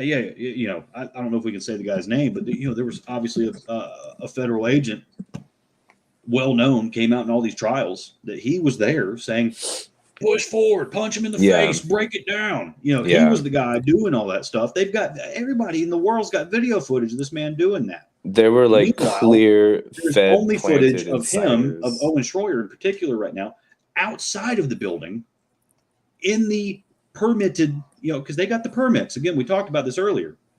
These bureaucrats, that's their religion is, you pay the fees, you file their paperwork, you get their permits, you get the police protection, all that kind of stuff. And we can definitely say the guy's name, by the way. Night Grumpy. Ray Epps.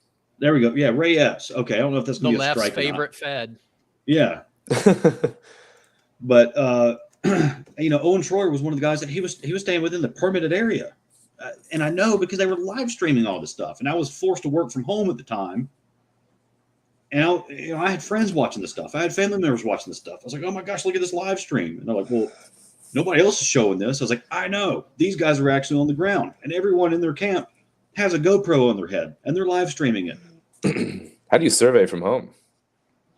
I do office work. Okay. You're CAD tech as well or something? Or? Oh, yes. Okay. Gotcha. Oh, yes. I can make it sing, brother. I can make a keyboard sing. Nice. I'm not surprised. Yeah.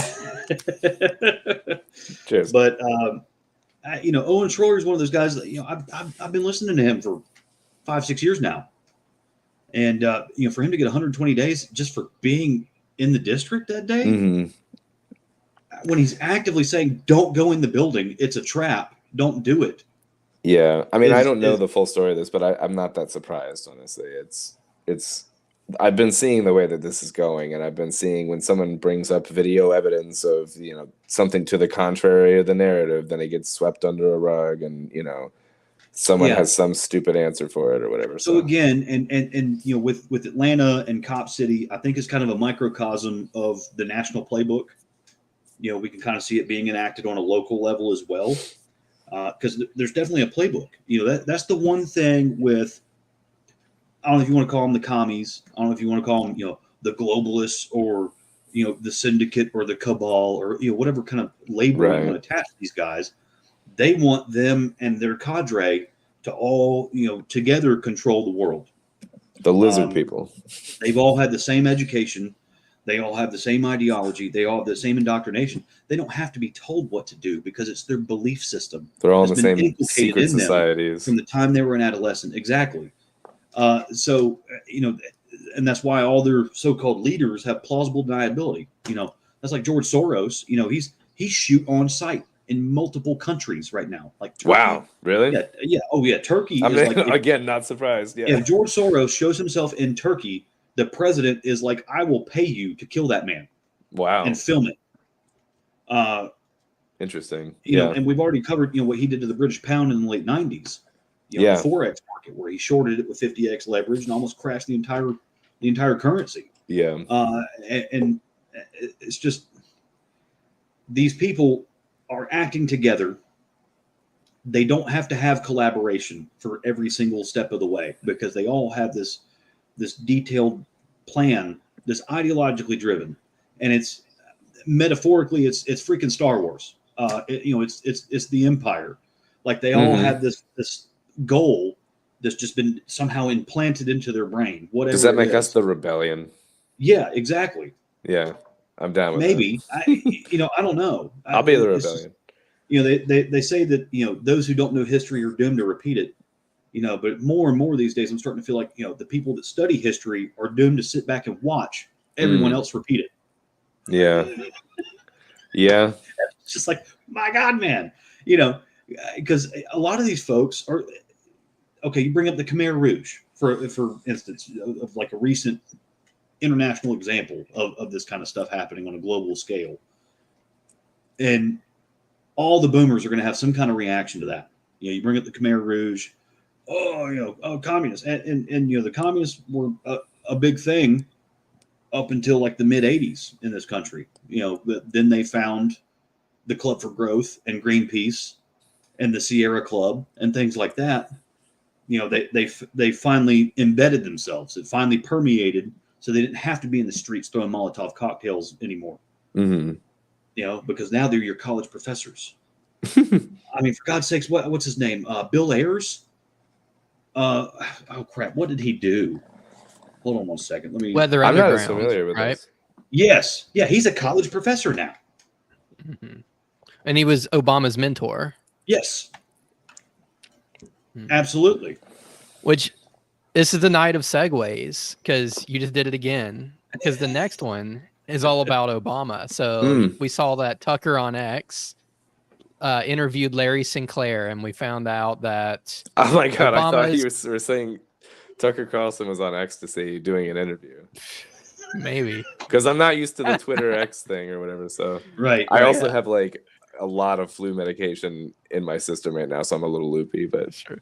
Tucker on X. Tucker was on X, and he was interviewing this guy who's like definitely been around the block a time or two, right? And he claims to have done coke with Obama and blown him a couple times. Blown him?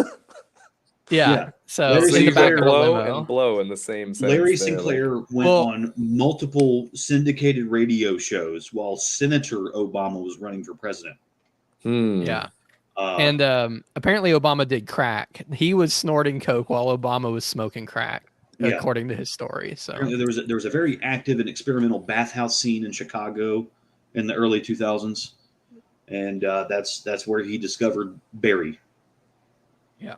So one of the things, we're not even talking about that. That's just the setup, and I think what Jake has clipped here, or whoever has clipped here, was like sort of the buried lead, because he talks about something even crazier than they had sex and did coke together. Okay. So let's watch this real quick. So I've read about your story to the extent it's been written about, not very much.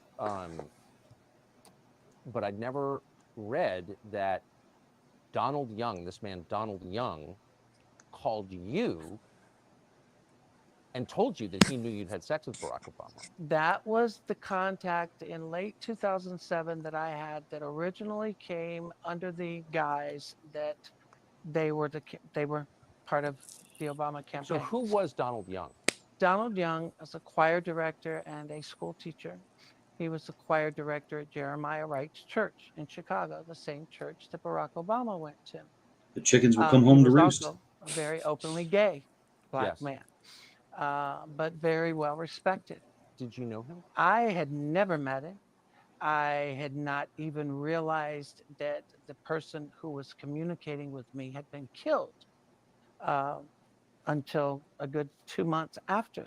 So I'm going to get to that. So Donald Young is the choir director at Jeremiah Wright's church. Yes. And is it publicly confirmed that he knew Barack Obama? Oh, yes. Yes. Donald Young's own mother has repeatedly said that she feels that her son died to protect Barack Obama. It's just interesting that Donald Young would have called you. He's not working directly for the campaign that we know of. Exactly. But somehow he has a copy of your letter. It sounds like maybe Donald Young was on cleanup duty. Somehow he has my phone number.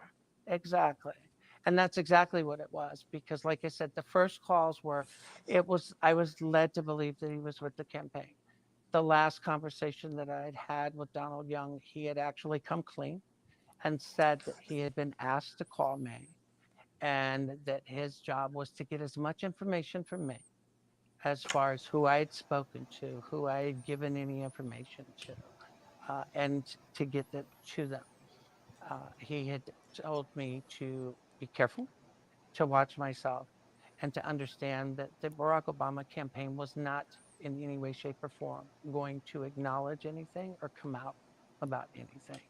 And he had made it clear that he had known Barack for quite some time and had had an intimate relationship with Barack for quite some time. He told you that? Yep. And that's when I knew that I could at least trust what I was being told. Originally, I had made it clear I didn't feel comfortable with the phone call because something just didn't seem right. But after a couple of calls, it started to all fall into place. Interesting. Interesting. So he doesn't outright say it, but he says that Donald Young was killed to protect Obama or died to protect Obama or something along those lines. But like, what does that mean? Does that mean that the Obama campaign basically threw him under the bus, killed him to get him to shut up because he was sympathizing with this man? I'm not sure. Well, there's a whole lot of stuff, tangled up in Obama's rise from the U.S. Senate to the presidency, because he was associated with this. What was that one group? Acorn, I think it was. I just posted something in the private chat too, and that was they were tied in with Code Pink, MoveOn.org, and it was proven that Acorn was child trafficking.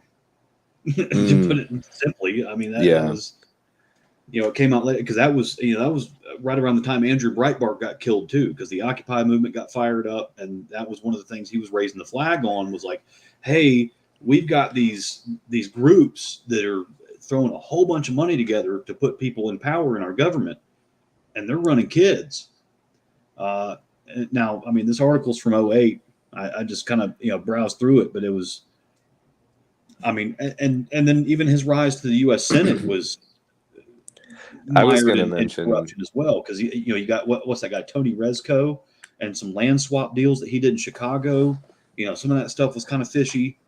I was going to mention something about even before he was president, that like a couple of different times I think he ran like eventually like unopposed because something would happen to like his running counterpart or whatever.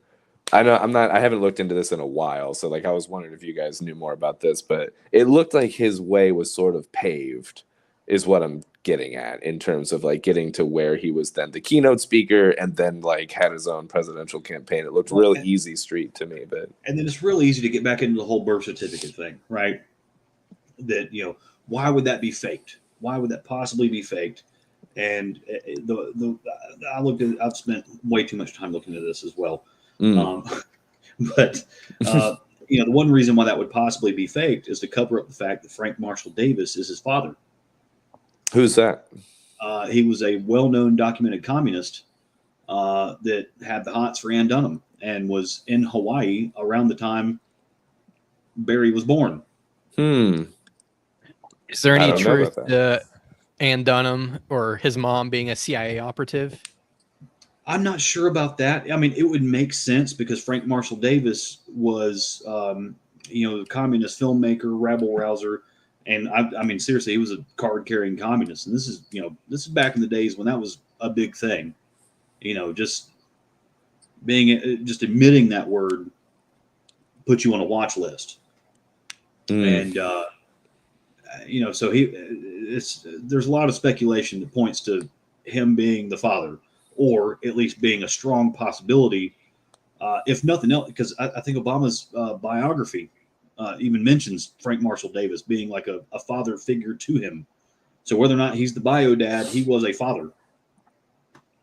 Yeah, I don't know much about this. And when the whole birth certificate thing became a big thing, I was more in the left world of things, and so I didn't pay much attention to it. Yeah, well, but I've never gone back to that. Sheriff Arpaio, he was a sheriff in Pinellas County, Arizona. I forget what county, but he's from Arizona. And he did a whole forensic analysis on national TV, deconstructing the birth certificate, and he was like, "It's layered." He's like, "It's a layered PDF that did not exist when he was a kid. This thing's been created in the last 5 years." Oh, gotcha. Yeah. He was sheriff of Maricopa County. There we go. And he was also one of those guys that it is hard to take him seriously just because of all the stuff he's doing as sheriff. He was having prisoners out in 110-degree heat doing jumping jacks and I don't know, stuff that was getting pretty close to cruel and unusual. Right. And I'm sure he's dealing with some very bad dudes. Don't get me wrong. It was a modern day chain gang he was running for sure. Yeah, so it's I'm less likely to listen to this guy on anything if I know he's basically going up to the line of torture on people. Yeah. Now, one thing he was doing though was he did have a work program that would allow convicts, even violent felons, that if they had some kind of marketable skill before they got incarcerated, he was actually letting them hey, can you build furniture? Okay, cool. Well, if you got an old lady with cancer down the road needs a couch. We're going to supervise with guns, but you're going to go to this old lady's house and build her a couch. Stuff like that, which, a little bit like slavery. Better, I guess. Yeah. It's still so funny. That's the least efficient way to get a couch possible. Yeah. Go to the thrift. But is it by choice, or is this you're going to do this kind of thing? Well, he gave them the option. I think they did get paid. I mean, it was definitely didn't. It's they're already in prison. They got 8 cigarettes. Do you want to spend time in your cell, or do you want to go to this old lady's house and build something? I would. I mean, I would go. Yeah. That's what I'm saying. As long as it was offered as a choice, then it's maybe not so bad. I don't know, but yeah, a little bit of questionable stuff he was doing as sheriff. So it was pretty interesting because that was one of those things. Once the spotlight was shifted onto him, because then he did actually. I think he did try to run for a higher office too. And then once the spotlight got put on him, it was hold on. Who are you? Yeah. It's I'll accept an imperfect messenger, but then sometimes there's somebody where why are you talking? We don't like you. Get out of here. Right. Yeah. It's you were chosen by the opposite party to just look bad. Yeah. I think that's happened a lot. So now no one credible can draw attention to this ever again. That's happened a lot at a lot of different levels of government. I think your running mate is basically just there as a plant, to swing toward whatever way they want it to go. That's Mike Pence was definitely life insurance for Trump. They openly do that. They're well, I chose this person because he's from this state, and that'll get me more votes there. Yeah. It's not oh, he's the best person for the job or whatever. It's no, I think, it'll get me to my position of power.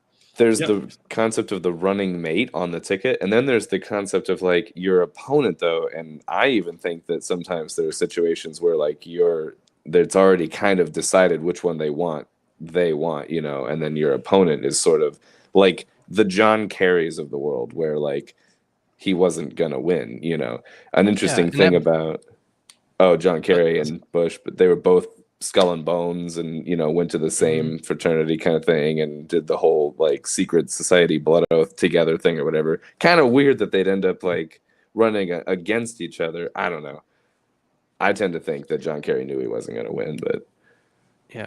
Well, I think that tactic blew up in their face a little bit with Trump, because there's, you know, evidence that they were trying to get, well, it's the Pied Piper strategy. They wanted Trump to run against Hillary because they thought he was the biggest joke that could never win. did it, or And the was rumor- that the trick then, and then they knew it would actually work? Like, I don't know. I don't know. I'm you're truly right. asking. Like, But there's rumors that even like Bill Clinton called Trump and talked him into it. And, you know, he, of course, see, would that never tells admit to me that now, but that tells me more that they think that it would work, because Bill Clinton's one of the biggest like players in this shit. Like, all of the Clinton gang, like. So Yeah, I and don't know though. I don't both of know. them have ties to the Dixie Mafia around Arkansas. Oh, that's you know, right, because Clinton was governor of Arkansas, right? Yeah, Like with the and whole so, you know, cocaine for smuggling all his shit. proclivities, I don't think he was into the kid stuff though. You know what I mean? Clinton? Like I think that's why they kind of just let him walk off into obscurity. You know, Wasn't they're like, I mean, I don't know. We'll have to ask Epstein. Oh wait, he's dead. Like, oh yeah, yeah. well, I mean, he did go to Epstein Island, and he has, you know, multiple times. I mean, that doesn't mean he's like, I don't know. I want to be careful, but it's like there's Yeah. pictures of people like girls rubbing his shoulders, and him really looks like him at Epstein Island. And I don't think they were, you know, courting legal adults there. Although that does seem to be Probably most of cusp his at life. the He's just minimum, been, like, yeah. yeah. As Colin Powell put it, dick and bimbos is what he did most of. So Yeah. Oh, interesting detail. This will be my point where I'll organically now inject my 9/11 trivia of the day here. The building 6. So last time I talked about building 7. Building 6. Actually, before I do that, how much do you guys know about building 6? Just a Very random little. poll, like, yeah. it's adjacent to buildings 5 and 7. Yeah. Right, there you go. it didn't fall, even though it was on fire, right? Yeah, it didn't fall. This one is so my little tidbit today will be on 6.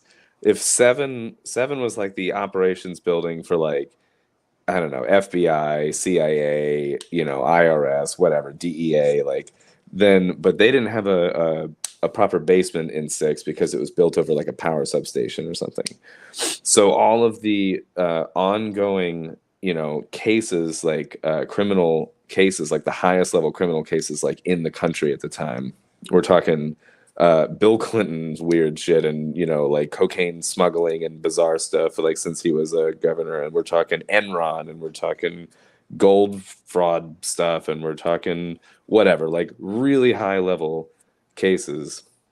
All of that was stored with a bunch of gold in the basement in building 6 because 7 didn't have a basement, and they wanted it in a several sub basement level vault or whatever that 6 had. There was a friggin' hole in the roof, like you could see on aerial photos in 6, and something went down the 6 stories that building 6 was, then the multiple sub basement levels, and apparently hit the vault down there. There was stuff on the JFK assassination in this vault, as far as I know. Like, it was the U.S. Customs House or whatever. Any ongoing large case that had evidence for it was held there. The videographer for FEMA that was sent to film for 9/11 went down to the basement and apparently recorded. And his take on this was that the vault was cracked open and was absolutely cleared empty. There was no gold. There wasn't a stick of evidence. There was no paper. There was nothing. It's like a 15 meter. I don't usually do meters, but these are his words. So it's like, I don't know, what is that? Like 50-foot square vault, a big vault, completely wiped empty. Something went through, I don't know, 9 reinforced concrete floors to hit it, which is like bunker buster bomb level. It's not just random debris that would do that. And the timeline, so the guy that got there, he was trying to get the what is it, the NFIRS document that the firefighters will give, like the National Fire Information Report System or whatever, just to get the metadata on when they showed up to start putting out the fire on that building. They will not give it to this day. But he was saying that they were putting out the fire long before the towers fell. And this guy goes home, and his wife has apparently committed suicide. He lives in Colorado, and the local jurisdiction there like cleared him, said that he is innocent, ruled it a suicide. But the federal level government is interested apparently for some reason and wants to question him, and he knew what that meant. And he fled the country, and he now lives in Argentina under asylum and knows that if he comes back here, he's toast. That's my little Building 6 bit in a nutshell. And that's my little take. That's interesting. Yeah. Bill Clinton reminded me of that. Okay. Yeah. Yeah. I didn't know that. Yeah, that's all news to me. I didn't dig into a whole lot of Building 6 stuff. Most people don't know much of Building 6 because it wasn't in the news at all. They don't want you to know about Building 6. Yeah. That's my take on it. They don't want you asking questions about Building 6 and why 6 didn't fall, but 7 did, and whatever. But there you go. Do you think that the plane that crashed in Shanksville, Pennsylvania, was shot down? Honestly, the Pennsylvania thing is weird. Like the Pennsylvania thing, there wasn't much of an impact. There's a hole in the ground. Then in the woods near it, the guy that owned the property was saying that they actually used, so that hole in the field was actually filled in over an old like mine or quarry or something like that. And he had construction equipment. The feds came and used his heavy machinery off in the woods for something. So any of the actual crash stuff, if there was a plane and if it hit there, the actual plane crash was in the woods apparently. And they were hauling stuff out of there and whatever. And this is all from the guy that owns the property and was talking about what was going on his lot. So it's super weird. And they said that, the ground it hit with such force, the ground liquefied and it basically just swallowed the plane. And it's like, okay, well, no, but whatever. His hand be missing the show tonight. Let me check. Too busy destroying Alden in fantasy football. Is she? She may be. Apparently, she may be. Oh no! Come on. She's got no one in right now. What is she talking about? Although my guy's not doing like super great, but whatever. There's still a whole half left. We'll see. I put a rookie tight end in. I put Laporta in just to see, just to have a stake in the game tonight. I just wanted to be able to get excited earlier, so I put him in just to do it. But what do you do? We'll see if it backfires. So, you guys got more to say about this? You want to move on to the next video? We can move on. No, I don't want to take too much time. Yeah. All right. So I think this was from. I mean, this video is going around a lot, but Being Libertarian or somebody like that shared it on X and says, do these people have a right to run down the protesters, basically? Because I guess that's what we're about to see. Okay. All right. Hold on. All right, some cars are coming through the crowd right now. All right, it's okay. It's a large trailer has gone through. Yeah, there you go. I mean, that dude's got about 350 grand worth of stuff. God forbid he had some livestock in there too, and he's just thinking like, hey, if I actually stop for these people, they're going to rob me. Yeah, I expected that to be much worse too. They had like plenty of time to get out of the way. But what's IDL? Is that the road or? Yep. Where does it say that? North leg of IDL. So, and this is something I say to my son all the time when we're walking around the neighborhood or really anywhere in public. Don't bring a body to a car fight. There's an obvious shoulder there. Why are you guys covering the entire highway? You're trying to stop traffic for what? For what purpose? What reason? Why are you stopping this stuff? And then why are you surprised when a car comes through on the highway? Like these people often have their livelihoods on board, and they don't even want to deal with the I shot a guy. that stop me on the highway. You know, there's like, I'm just not going to stop. You're walking in front of my truck. You're either a criminal or high on something, and I got to keep moving. Yeah, don't be on the road. I don't know. I don't have a lot of do a protest, not in a way that impedes life. And then if you do, I mean, I don't know. I'm just not the person to do that. And so like if you do, you just gotta be aware of that, you know, everyone's gonna behave differently and someone might try to drive through you. I don't know, man. Like it's just stupid. Don't do it. Not recommended. Unless I'm misinterpreting what's going on here or whatever, but I don't think so. I'm not sure what the protest was about. I've seen a lot of I have like no idea. anti-oil protests lately, where they like try to block, you know, trucks or just block the highway or whatever. I don't know if this one was that or something else, but I don't know if it really matters so much what the protest was They wanna about. If you're out in the block middle of the highway, people don't know what you're there for. Or how did they Just get anything they probably drove a Yeah. car to get there. Like what? I don't understand the whatever. I don't get it. Yeah, it says downtown Tulsa, so I don't know if the Tulsa metro is that great, but Yeah, I don't know much about Tulsa. did Jake quit his job or what? Yeah, he did. He walked Yeah. off. He's on strike. Steven's in his place, at least Yeah, there we go. geographically here. So Yeah, Jake is he's experiencing a climate crisis where he is right now. it's called rain. They're hitting him Yeah. with the space lasers right now. Thankfully, he Hopefully has his a new blue house is tarp over his blue. entire Yeah. He's got a blue tarp. Perfect. Which, by the way, I haven't verified this, but I heard that the frequency of the color blue is 6.66 hertz. How cool is that? 6.66 hertz. I'm gonna look that up later. Yeah. I know a whole thing on like sound and like resonance and like, do you know the whole thing with what's it called where like they the cymatics where they like vibrate the like sand on the plate and get the different I've patterns. watched entire documentaries on the water crystals. What's the guy's name? Yeah, Sara yeah. Higdon? Is this the fourth state of water or fourth phase of water or Yeah, whatever? yeah.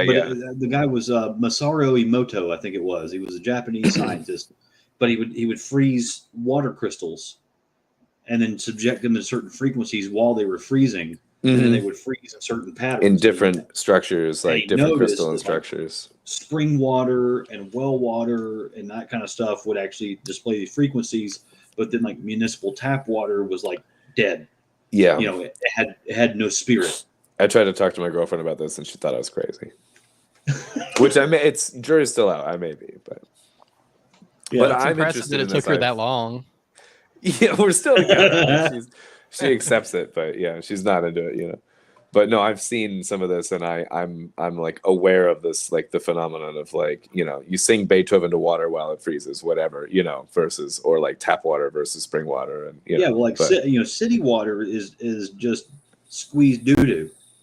yeah, I mean, it's sometimes that's it is. really what it is. Like if It you're depends on the city. Yeah, water and sewer system. They all put that in a reclamation facility. Yeah. They squeeze it out, they bleach it, and they send it back to you. Yeah. And then it has like, especially, it's more prevalent even in the water systems that they use like reclaimed water and then like filter that you get like all the, you know, pharmaceutical compounds and things like that in the water because that's in the waste. Then people pee that out or whatever. Everybody you in know. your city that's on antidepressants, birth control, hormone therapy, all that kind of stuff. That stuff is typically not all my entirely flu medicine filtered out. Yeah. Yeah. Yeah. I mean, the flu medicine might come out, but that might. Some stuff tends to linger. Yeah. And oddly I enough, think antidepressants is one of the bigger ones. Oddly enough, it's medications that are fluoride based as well tend to linger. Oh, is it really? Yeah. Oh, that's right, because it's like a metals based thing, like lithium. Yeah, is so one for, Prozac, like, bipolar. the generic name of Prozac is fluoxetine.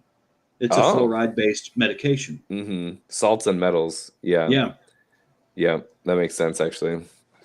Yeah, because metals just don't go away, you know, not easily. That makes sense. What else do we got? All right, so what we got next, Zach?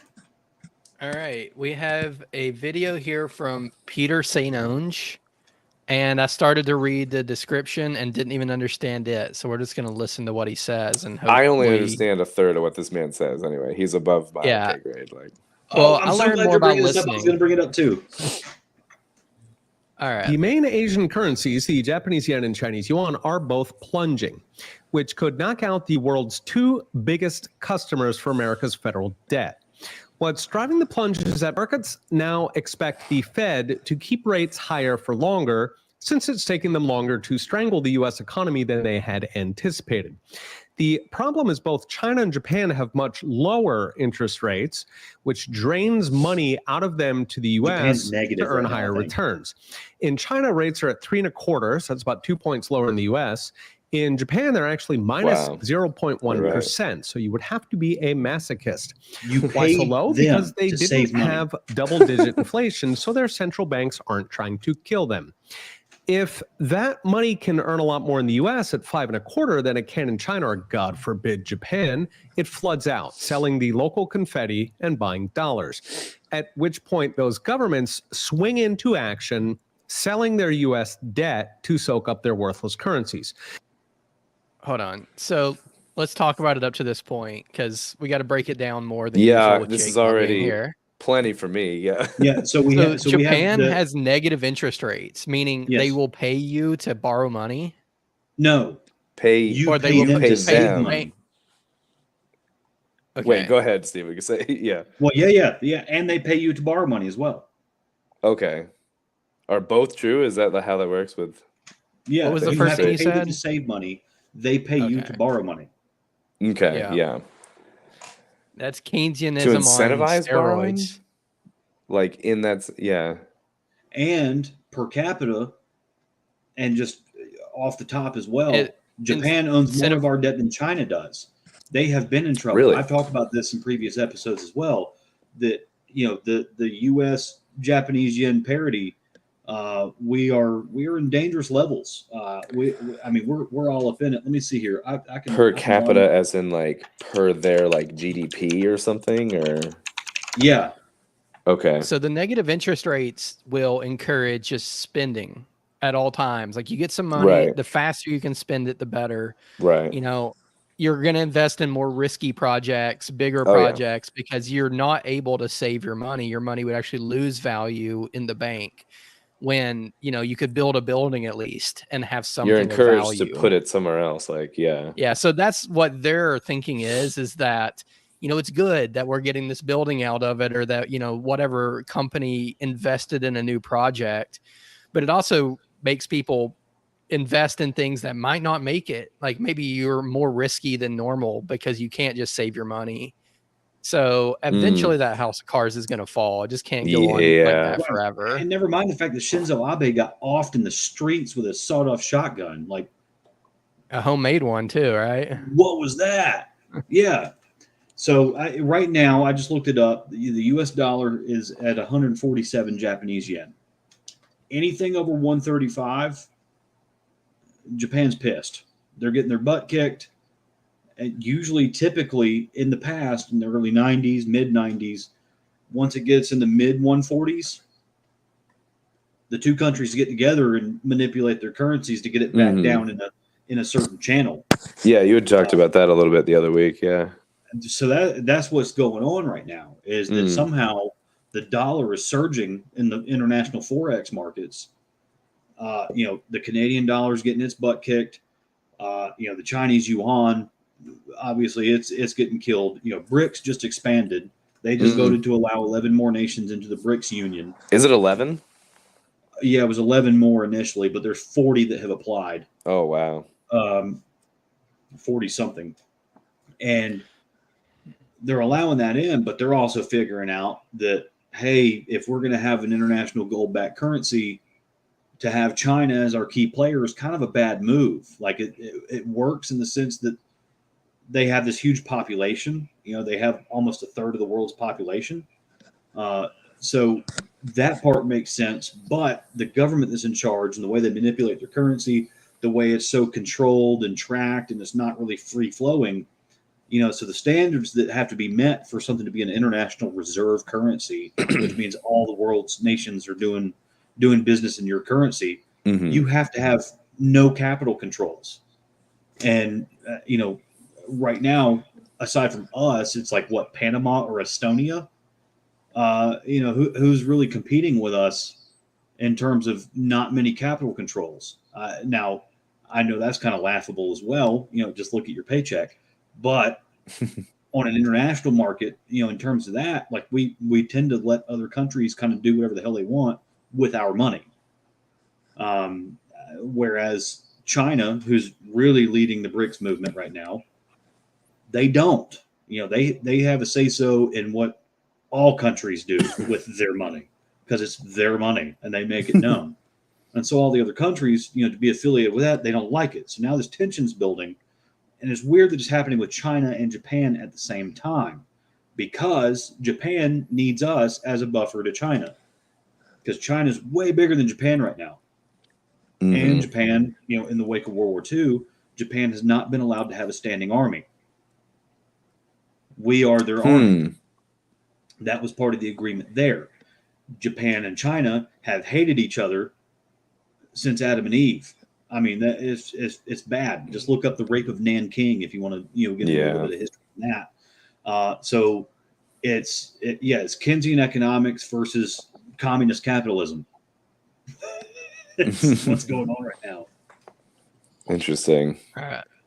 Let's go back and listen to about another minute of this, I guess, before we stop it again and try to dumb it down. Digest if more. we can. Yeah. Right. A few days ago, Japan's top foreign exchange official, Masato Kanda, issued yet another desperate plea against the rapid decline in the yen after it fell nearly 7% in the last 2 months, bringing its total fall to nearly 40% since the pandemic. This is Japanese yen, is not the Argentine peso.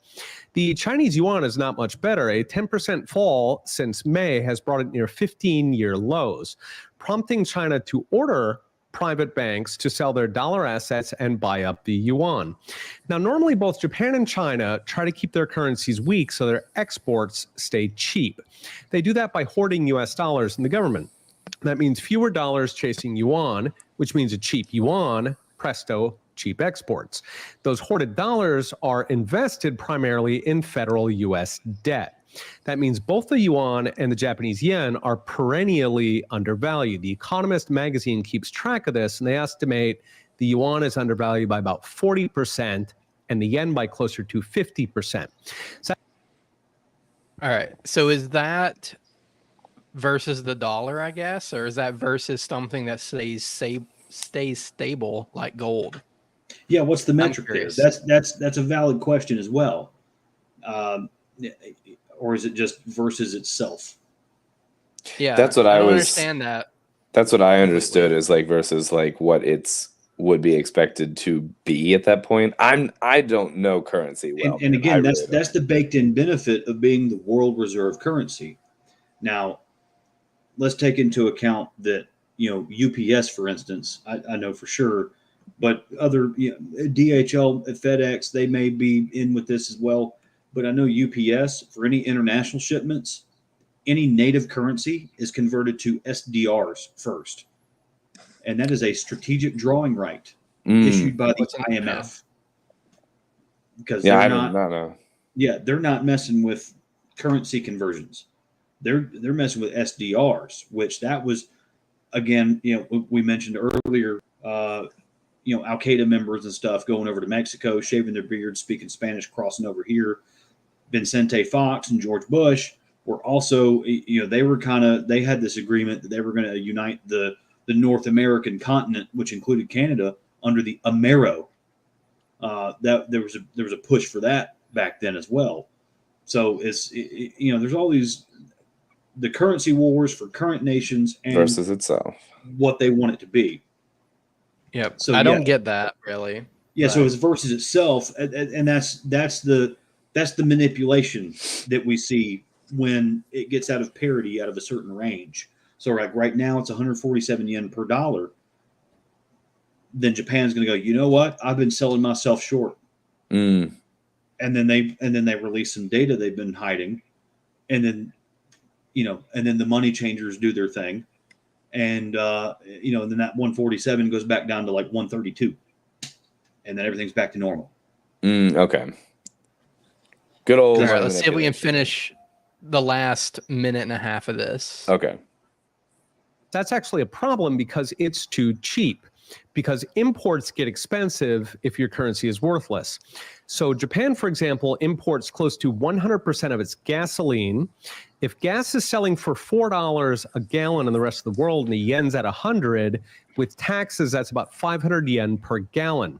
But if the yen goes to 150, that jumps with taxes to about 750 yen per gallon. So that's Boom. And we're almost at 50%. 150. Keep in mind, wages in Japan are about half those in the US, so that feels more like $10 gas. Of course, it gets worse when oil prices are rising. They're up 30% since June. That makes for a near doubling, which is a shock to the Japanese public, who then demand a stronger yen. So what is next? US data is telling the Fed to keep it up. China is actually cutting rates to fight off a financial collapse. And Japan has got miles to go before 5.25. So expect more investors fleeing both China and Japan, delaying the fallout of de-dollarization, but also draining Treasury of its two best customers, China and Japan. And that could push the Fed to stop its quantitative tightening policy of selling U.S. debt to fight inflation, instead returning it to those halcyon pandemic days, buying Treasuries hand over fist, and driving inflation back towards double digits. Okay, we'll be watching. See you next time. You know, Fun. you know, in the short term, we could see the potential for some more Series I savings bonds from the Treasury. You know, for the 6 to 18 month range in the double digits, bro. So you know, with inflation, if inflation's hanging out at 7-8%, and the Treasury's saying, "Hey, yo, let me hang on to that. I'll pay you back in 6 months." With 12% interest, that's a no-brainer, right? I don't know. I honestly, I have sick brain. 2, when it comes to money, I think I know the least about this of like any area. I'm just here for moral support at this point. Like, I do not know. Where's the conspiracy in this, or the conspiracy? Interdimensional something. I mean, my general take on this is just that like it's meant to collapse at some point. Like that's kind of what I think, but that's a whole other that's too big a statement to just leave hanging. Well, I mean, there. it's all fiat. You know, that's the whole thing too. So like this national debt number that keeps getting floated around, 33 trillion, 34, 35, 36, whatever the hell it is, it's over 30 trillion. It's a made up number. Most of that is money we owe ourselves. You know, they're talking about unfunded liabilities. Thanks for your moral support, Alden. Yeah, cheers.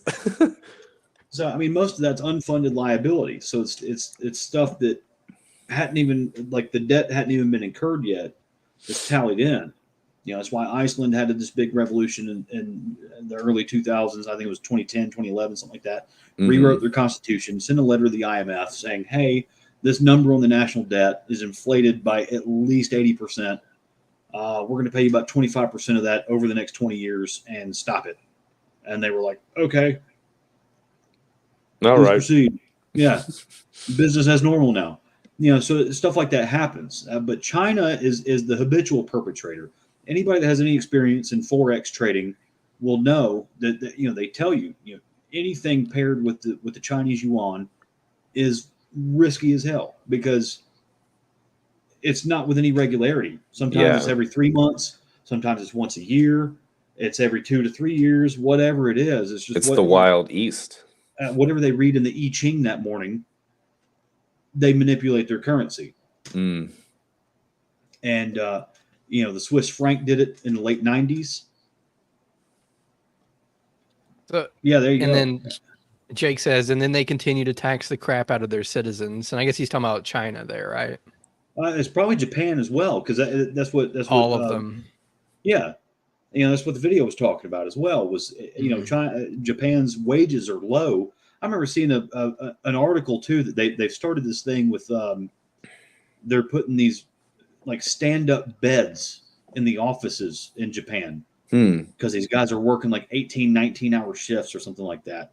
So they're trying to move to like a 3-day stand-up work week. beds, like the cone heads, they sleep on the wall Because the office space is so vertically integrated, like there's not enough room for you to horizontally lay down in your own office. It was already normal for men to just go to a restaurant after work, eat dinner, have some beers, and fall asleep at the table, and then come back to work the next day. Wow. Yeah. Because their apartment might be several neighborhoods over, and it would just take them too long to get there. But, you know, the Right. restaurant next door, whatever, I'm ready for work the next day when I wake up. Right. So you just go to Applebee's and then you sleep in the booth. And then Maybe you a go to little work. better than Applebee's. It's some tasty stuff. Yeah. Yeah. You know, this hot ramen bar with this, you know, with outdoor balcony seating, whatever. Right. And you wake up and you're on the balcony outside at 4 o'clock in the morning. You're like, oh, I guess I'll go to work now. You know, and just, you know, 3-4 days a week, your family does not see you at all. You're not even allowed to call them. That depends, No, you know. I couldn't do depends it. on the person. They may hate that, they may like that. I don't know. But yeah, it's I not don't for get me. the feeling that anybody likes it, but it's like there's no other alternative maybe in their mind. Like they Is it haven't like been a red cultural pilled on. norm? Like, Yeah. Yeah, they're like, what else are we going to do? You know, we're going to go live in the mountains and farm rice. Yeah, that sounds You know, awesome. have none I of would this, do- have no yeah. TV, no cell phone, no nice clothes, anything. Mm-hmm. You Yeah. know? I'd be more inclined, I think.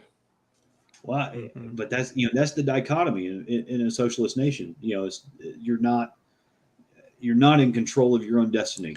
What's in that Japan's government style? They're socialists.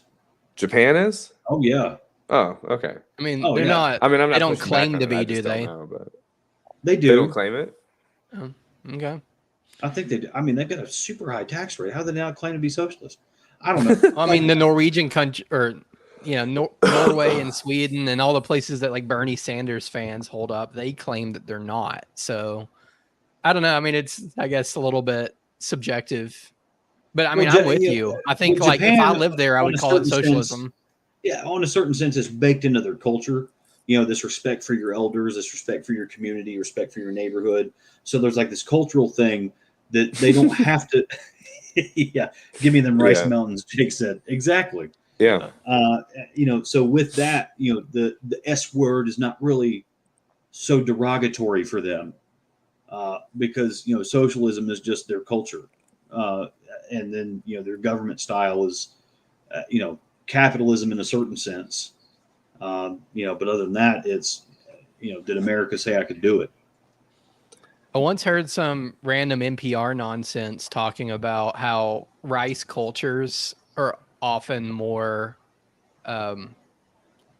collectivist? That's the word. Where it's like, you know, growing and picking rice and all that and harvesting it kind of requires everybody to work together, and it Right, the encourages village collectivism. effort thing, yeah.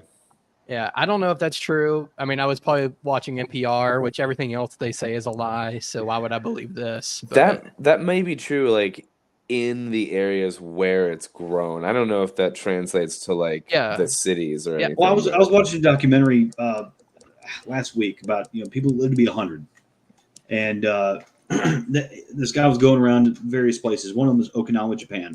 And they're all like gardeners.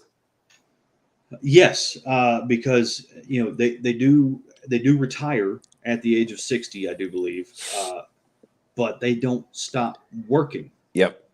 And that's They're outside every that day. concept is what they call their ikigari. Ikigari? Is that right? Ikigari? It's like hold on, let me look it up because I wrote it down. I don't want to mispronounce it now. But they have this concept of like it's your purpose, it's what you do. So it's not like, you know, you've got this job, you know, that you had in your life to raise your family, grow your Is family, that have a like house, wheel raise children. chart thing? The Iki something that's like the purpose Ikigai. chart? Iki what guy? Ikigai. Ikigai, yeah. Yeah. So the ikigai is like you know, what's your reason for being? Like what do you contribute to this planet? Yeah. What do you contribute to this neighborhood? What do you contribute to the city, this country? What is it you do? Ikigai is a cool what are you system. good at? Yeah. And so that's what, like when they retire from their punch clock daily job, they're drawing their paycheck. It's like Alden's an Ikigai. Yeah, that's Ikigai versus Ikigai. Yeah. Yeah. But that is fair. the ikigai is like, do you have a neighborhood garden box? Even if you have that like 10 other people, some of these folks are, this guy I interviewed in this documentary, they were 95, 96, 97 years old. And that's all they did that day. Like they rode their bicycle a half mile into town. They tended to this garden box and they came home with 4 carrots and a head of cabbage. And then, and then she proceeded to, incorporate that into a stew for her husband. I may have seen the same thing on like the people that live the oldest around the world, and it was like it doesn't matter if it's like Japan or Puerto Rico or whatever. Everyone's got a similar like a lifestyle, like physically what you do, where like you go outside, you like tend your garden, you like nourish yourself, but also the concept of the ikigai and that like is yours just in Japan that you were watching, or is this like global? That word came from Okinawa specifically. That concept. It might be all over Japan. I don't know, but it was. I've used that system before, honestly. Like I've applied it to my own life before as like a little exercise. It's cool, honestly. Like it's like what do you do? Okay, we'll do that. Okay, because you spend a third of your life making someone else rich. Yeah. What makes you rich, and that doesn't mean money. Right. It's what do you contribute? Can you knit? Are you a good songwriter? Can you sing? Unlike Nick, do you write poems? Any of this stuff is whatever it is you do, just do it. And it seems to be like our culture is unique in the world in that like we retire and we sit on our ass and do nothing as a hobby. Like that's lauded as you even made it, healthy bro. enough to do anything. Yeah. A lot of people get to that age and their health is shot. If your heart is healthy enough for sexual activity, ask your doctor. That's what Alden's going to do in retirement is just sexual activity. Oh, you know it, yeah. Yeah, there you go.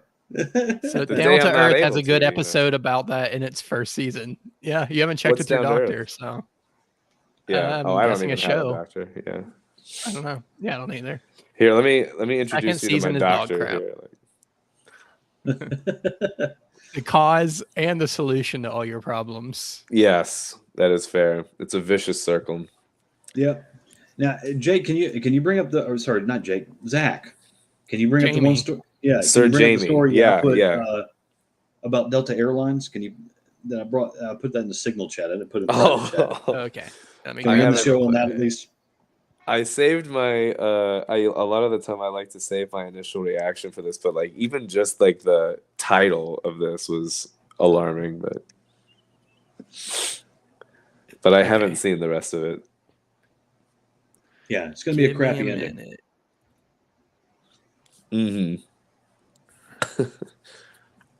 All right, here it is. So close out of the paywall crap. Go away. Get out of here. So Delta flight returns after passenger has diarrhea, quote, all the way through, end quote, plane. Oh my gosh. The maintenance crew, they brought this thing back to the tarmac. So this was a flight to Spain. They got almost halfway there, I think, and they had to turn around and come back. It was like all in total was like an 8-hour delay. And this dude apparently just erupted. And he was in the economy class. And he had to get all the way up to the bathroom, and he trailed it apparently. And they just turned it around because everybody was like, "Oh, hell no!" Wait a minute, I have a question. If you're halfway through, shouldn't you just keep going? You know what I mean? Like, what does it help? Quite halfway then. I guess they were somewhere between a quarter and a half. Okay. And it was quicker to turn around. That's what the Okay. pilots decided. Gotcha. And they brought it back, and the ground crew ripped out the carpet and burned it. I would. Yeah. The incident came a week after Air Canada apologized to 2 passengers who were booted from a flight from Seattle to Montreal because they complained about being made to sit in seats covered in vomit. Oh God. My gosh. Nope. I'd be sitting in the jump seat that the fucking flight attendant uses, man. That ain't happening. Well, just notice. I would just surf the whole time. Air Canada made you sit in it. Delta was like, hey, how about a free premium DVD rental, and we'll turn around right now. that just goes to say for the customer service. And it's not just because I'm from Atlanta. I've flown on about 4 different airlines, and out of Southwest, JetBlue, Alaska Spirit. Air, Spirit, and Delta. Delta murders the competition. You're going to pay about 30% more for their tickets, but so many other airlines don't even have TV screens for you. The one that, oh my God, the one that I feel like I'm flying in like a Pringles can is Spirit, man. It's so bad. Apparently, the only ones that beat Delta are like the Middle Eastern airlines, like Qatar Air or whatever. Like those are legitimately really nice, but those are like royalty air, man. Yeah. Yeah, you have to have an American Cheeks Express. only. Yeah, yeah. Oh man, well that's all I got for the evening. I don't know if you guys want to keep going. Just gonna say I might be running out of gas here. My meds are wearing off. Jake says Turkish Airlines is amazing. Oh, okay. My wife follows this couple on Instagram that's what they do is like they cross collateralize credit card intro deals with reward points and air miles. And I have never heard cross collateralized before.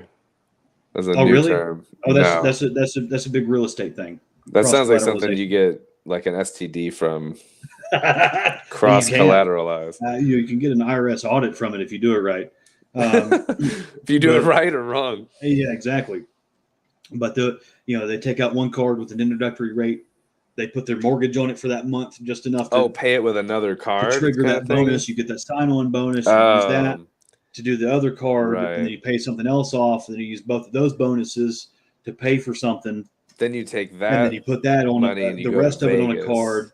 And then they stack these cards for like 2-3 years at a time. And then this one guy's flying, first class on Turkish Airlines from UAE to New York. And he's doing this 3-hour video of, all these, he gets like foot rubs and a fresh hot robe and all kind of crazy stuff. Sitting a hot robe.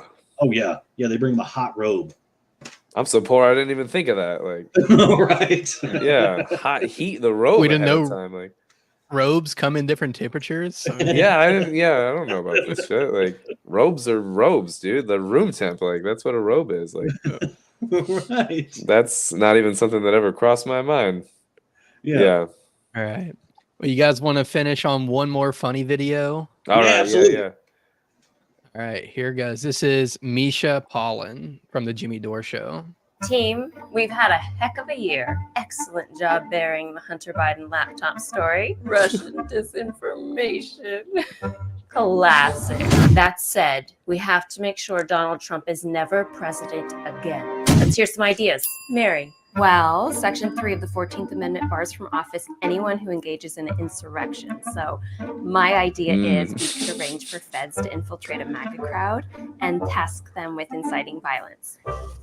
Yes, I'm loving this. Okay, Steve. Well, I was watching The Sopranos last night, and Tony got charged with the RICO Act. Maybe we could do the same to Trump.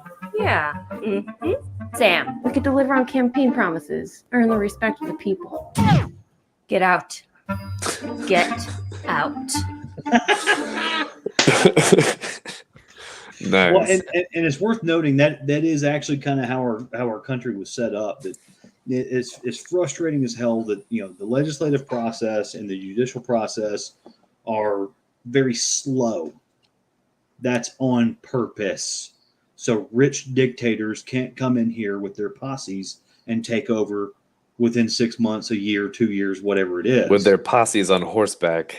It's very hard for them to do. It takes years and decades for them to inculcate control. That's how we were founded. That's how we were set up, and that skeleton is still in place. And it's how we've been taken over, though, over years and decades. Well, sure, from within. Sure, yeah. Good times created soft men, and here we are. Yeah. ED. Well, we were supposed to end on something fun. We totally tanked that to be depressing. Sorry. No. Sorry. Anyway. So you guys got anything to plug? Yeah, but not on camera, Anything to plug? You would say that. Not yet. I'm working on a couple of things. I don't really want to announce anything yet. Oh, I want to ask you about that later. Actually, yeah. What's that? Is this another like a channel project that's in the works? Or? No. I was okay. talking about stuff with the Libertarian Party. I'm working on some things here that didn't exactly. Elizabeth says, sorry, it's easier to engage in backstabbing and subterfuge than to just do a good job at what you're supposed to do. Yeah. This is like political bullying, don't work on your own, build up your own confidence by being a better person, but put down someone else, you know what I mean, to feel better about yourself. Yeah, there we go. Oh, and I can end with this meme that I have of AOC, Alexandria Occasional Cortex. She said, if the USA is so great, then why did someone create USB?